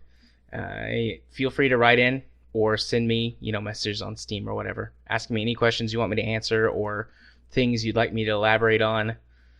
And I'll talk about them and put them on YouTube. Like I said last time, hoping to have that up in April-ish. I'm giving myself a very large time frame with which to complete this project. And if it comes out sooner, great, but I definitely would not expect it before April. Also, I want to, this is another future project, I want to, while everyone is gone in March, except for me, like Katie and King, they're taking a 10-day trip to go visit my in-laws, and I'll be here by myself. I want to do a full playthrough of a game on Twitch during that time. I don't know if I'll be able to do it anyways, and I don't even know what game I want to play yet, but that would be fun to just have everyone come hang out and I'll play through a whole game. The question is, are you going to have people on, or is it just going to be you by yourself? Haven't decided yet. This is kind of like a spitballing stage, and if anybody wants to give input, by all means, please do so. But again, that's another big future project. And that's it for the channel. If you want to find me on the YouTubes, you can do so by looking up Gaming Psychologist. If you want to follow me on Twitter, where I tweet about lots of things, yes, many of them here lately have been political, and really? They probably will be for the at least near future. We'll see how things go. I give it at least a few years. You can do so by following me at JMA4707. If you want to watch me stream games on Twitch, which I do regularly a couple of nights a week, and as last night proved, kind of randomly sometimes too, you can do so over at twitch.tv/jarthur4707. And if you want to be my friend on Steam, talk to me about all kinds of things, anything you want to, you can do so by sending a friend request to jarthur4707. And if you wish to let him know exactly what episode of the podcast you're coming from, the password for this week is Snickerdoodle. Nice. Snickerdoodle. Now you've just made me hungry. I told you I have a list of really random words, and that's one of them. That you do. All right, buddy. Well, what about you? What's going on for you this week? Well, everything's kind of in the middle of series, so there's not a lot to report. Well, let's go down the list. Valiant Hearts, a bit over the halfway point, going to more towards the 3/4 way of the way through. Matter of fact, I think I may have just hit the 3/4 of the way through with my backlog of this series. Still a very good game. It's very, very slow paced though. And it has a lot of interconnected and interwoven storylines. It's very good though. I really liked it so far. Granted, it is a Ubisoft game, so I have had to fight it with my controller because it doesn't like having more than one controller plugged in at a time, which normally that wouldn't be a problem, but I use the DualShock 4. And the way it works is that it emulates a 360 pad and just takes all the inputs from the DualShock 4 and maps it to the emulated 360 pad. For most games, that's not a problem. You still see the DualShock just there idle while the 360 pad's doing all the work, but it just it's not normally a problem, but Valiant Hearts sees two controllers. It's like, I don't know what to do here, and ignores both of them. Thankfully, the software that I use, I'm not running the DualShock 4 compatibility mode in Steam just because I'm not a huge fan of some of the stuff with it. Mostly not the inability to set up dead zones. Because I like my dead zones a little bit larger than what the DualShock 4 has. Otherwise, the controller feels a little too twitchy. Yeah. But thankfully, I'm able to hide the DualShock 4, and it's like, oh, only one controller. I could deal with this. Yeah, no problem, boss. So let's see. RimWorld is in about the mid phase. In one of the episodes I just released, I lost, I think, half my colony. And you're going to love this, Jared. Care to guess how I lost half my colony? Mining accident. No. Gay sex, and you didn't have any kids. No. Suicide from depression. Technically not, but I did have somebody smoke themselves to death. No, I'm not joking on that. I had someone go into the freezer to smoke some weed, and it knocked his consciousness too low and killed him. Nice. That's what I was referring to with "be cool," by the way. Is that how he killed himself? Yeah, he smoked some weed and killed himself with it. But no. How I lost about half my colony. There was a pack of manhunting rabbits show up while I had most of my colony out on a hunting trip. A la Monty Python and the Holy Grail style? Yes. Nice. Only instead of one, there was about, I would say, 15. And they surrounded them, and 3 people each had about 20 different cuts and bites, and they got infected and died. Nice. Yeah, one of the mods I have, in case you're wondering, makes it so that Manhunter packs could be literally anything. Usually they're reserved to some of the more dangerous beasts. But it turns out rabbits are also deadly. Who knew? Well, besides Monty Python. Actually, rabbits can be pretty vicious. You don't think about it because they're so cute and cuddly, but yeah, but they can leap about. Claws. They can leap about, and they have long fangs. But if you wish to join that colony or one of my future colonies, because my name list does carry over, it's just re-randomized every time. Oh, and the faction name, by the way, is the Victims of Circumstance, and boy, did they live up to that. You could either comment on one of my RimWorld videos saying that you want to be part of the colony, or contact me on Twitter, GameUCR. And I'll add you to my name list to become a victim of circumstance, or whatever faction name I come up with. If anybody has a good faction name, I'll add it to a list as well. But I really like Victims of Circumstance. I think that's a good name. And, of course, Divinity Original Sin. We're still ongoing with that. We had a bit of a recording hiccup, as you may have heard in the beginning of the show. But hopefully that's ironed out and we'll be able to record Saturday, right? Should be able to. I'm just mildly picking on you. A little bit. Wait, when are we going to record next? Don't maybe send you a calendar. Google Calendar always fucks it up, so. No, I mean a physical calendar. I've got a physical calendar. It's a calendar with my kids' pictures all over it. Oh. Yeah, it's cute. He's so cute. Actually, he is pretty cute. As he learns more and more words, but that he still doesn't know how to pronounce, he says strange things. Should I send him the word list? You could. He wouldn't be able to read it. I'd have to tell him the words, but... Yeah, well, some of these words I don't think you want him to learn. At least not yet. Ooh. That was a little yawn that snuck in. My coffee's empty and I haven't had any more. What, am I boring you? Are you not entertained? Dude, it's 2:40 in the morning. Yeah, so? I've been up for a long time. Okay. Well, but Divinity Original Sin, I say we're a good chunk of the way into the game, but we still have a long, long road to go. A little bit of bickering back and forth between us, but, it makes the making up all the much better, right? Smoochy. But you can find all that over on my channel, Gaming with Caffeine Rage. Or you can find me on Twitter, Gaming with CR, where I occasionally post me killing people in Rocket League. Or just other random things. No Twitch.tv, so that wraps me up.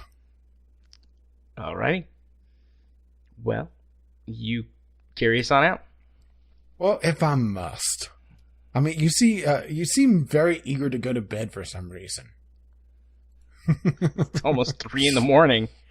I have to get Mondays and Wednesdays now, because of the change in time when we have supervision to an absurdly early morning hour. It means that I have to get up extra early on Wednesdays. Does this mean we need to change recording times? I don't know. I've thought about it. Last week was a weird week. And honestly, the last couple of 3 weeks have been weird. So I'm waiting to see how I do with a normal schedule. But I had considered asking to start recording earlier. But I'm not ready to do that just yet. Well, if you wish to continue listening to us, or if you're listening to us through an alternate means, you can find us over at vglpodcast.podbean.com. We actually got a couple people following us over there now. I didn't even realize that you could really do that. Yeah, you can follow directly through the Podbean app or on the website. Yeah, I hadn't poked around there, and I still haven't done the art pass over there. I just had things going on, and being very angry at medical suppliers. Right. So you can find us over there with our RSS feed, and iTunes and Google Play should either be updated or updating. So if you wish to use those services instead. You can contact us over at vglpodcast@gmail.com with your letters, voicemails, gaming-related topics, or suggestions of what we should do instead of the weekly sales pick. And no, it's not that. We will not do that. Or that. Or especially that. Do anything for I was waiting for that but one. I won't do that. Thank you, Meatloaf. You're welcome. Did you know he's actually a vegetarian? No. It's just Really? one of those. It's just one of those things. He's named Meatloaf, but he's a vegetarian. I guess tofu loaf wasn't exactly as catchy. You're Googling this now, aren't you? I am. Well, at least he was for a time. I'm not sure if he still is. Or you could tweet us over at VGL Podcast on Twitter. Our Patreon is patreon.com/VGL Podcast, where you could try to support this absolute madness. As Jared quickly is trying to look this up. Well, it's giving me stuff about Meatloaf, the food. Try Meatloaf Singer. Apparently you can get vegetarian meatloaf. Which just seems blasphemous, doesn't it? It does. It does. I quite like meatloaf, actually. Wait. Food or singer?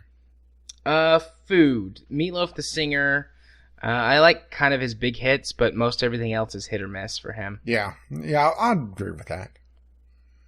Anyway, our intro and outro music is On the Ground by Kevin McLeod, and you can find his work in Incompetech.com. So, Jared, it's time for you to go to bed. That's right, as always, as his loving music starts to roll across my voice. Bye-bye now. See you next time. Maybe with a little less meatloaf. Now I'm hungry again. The Hungry Podcast.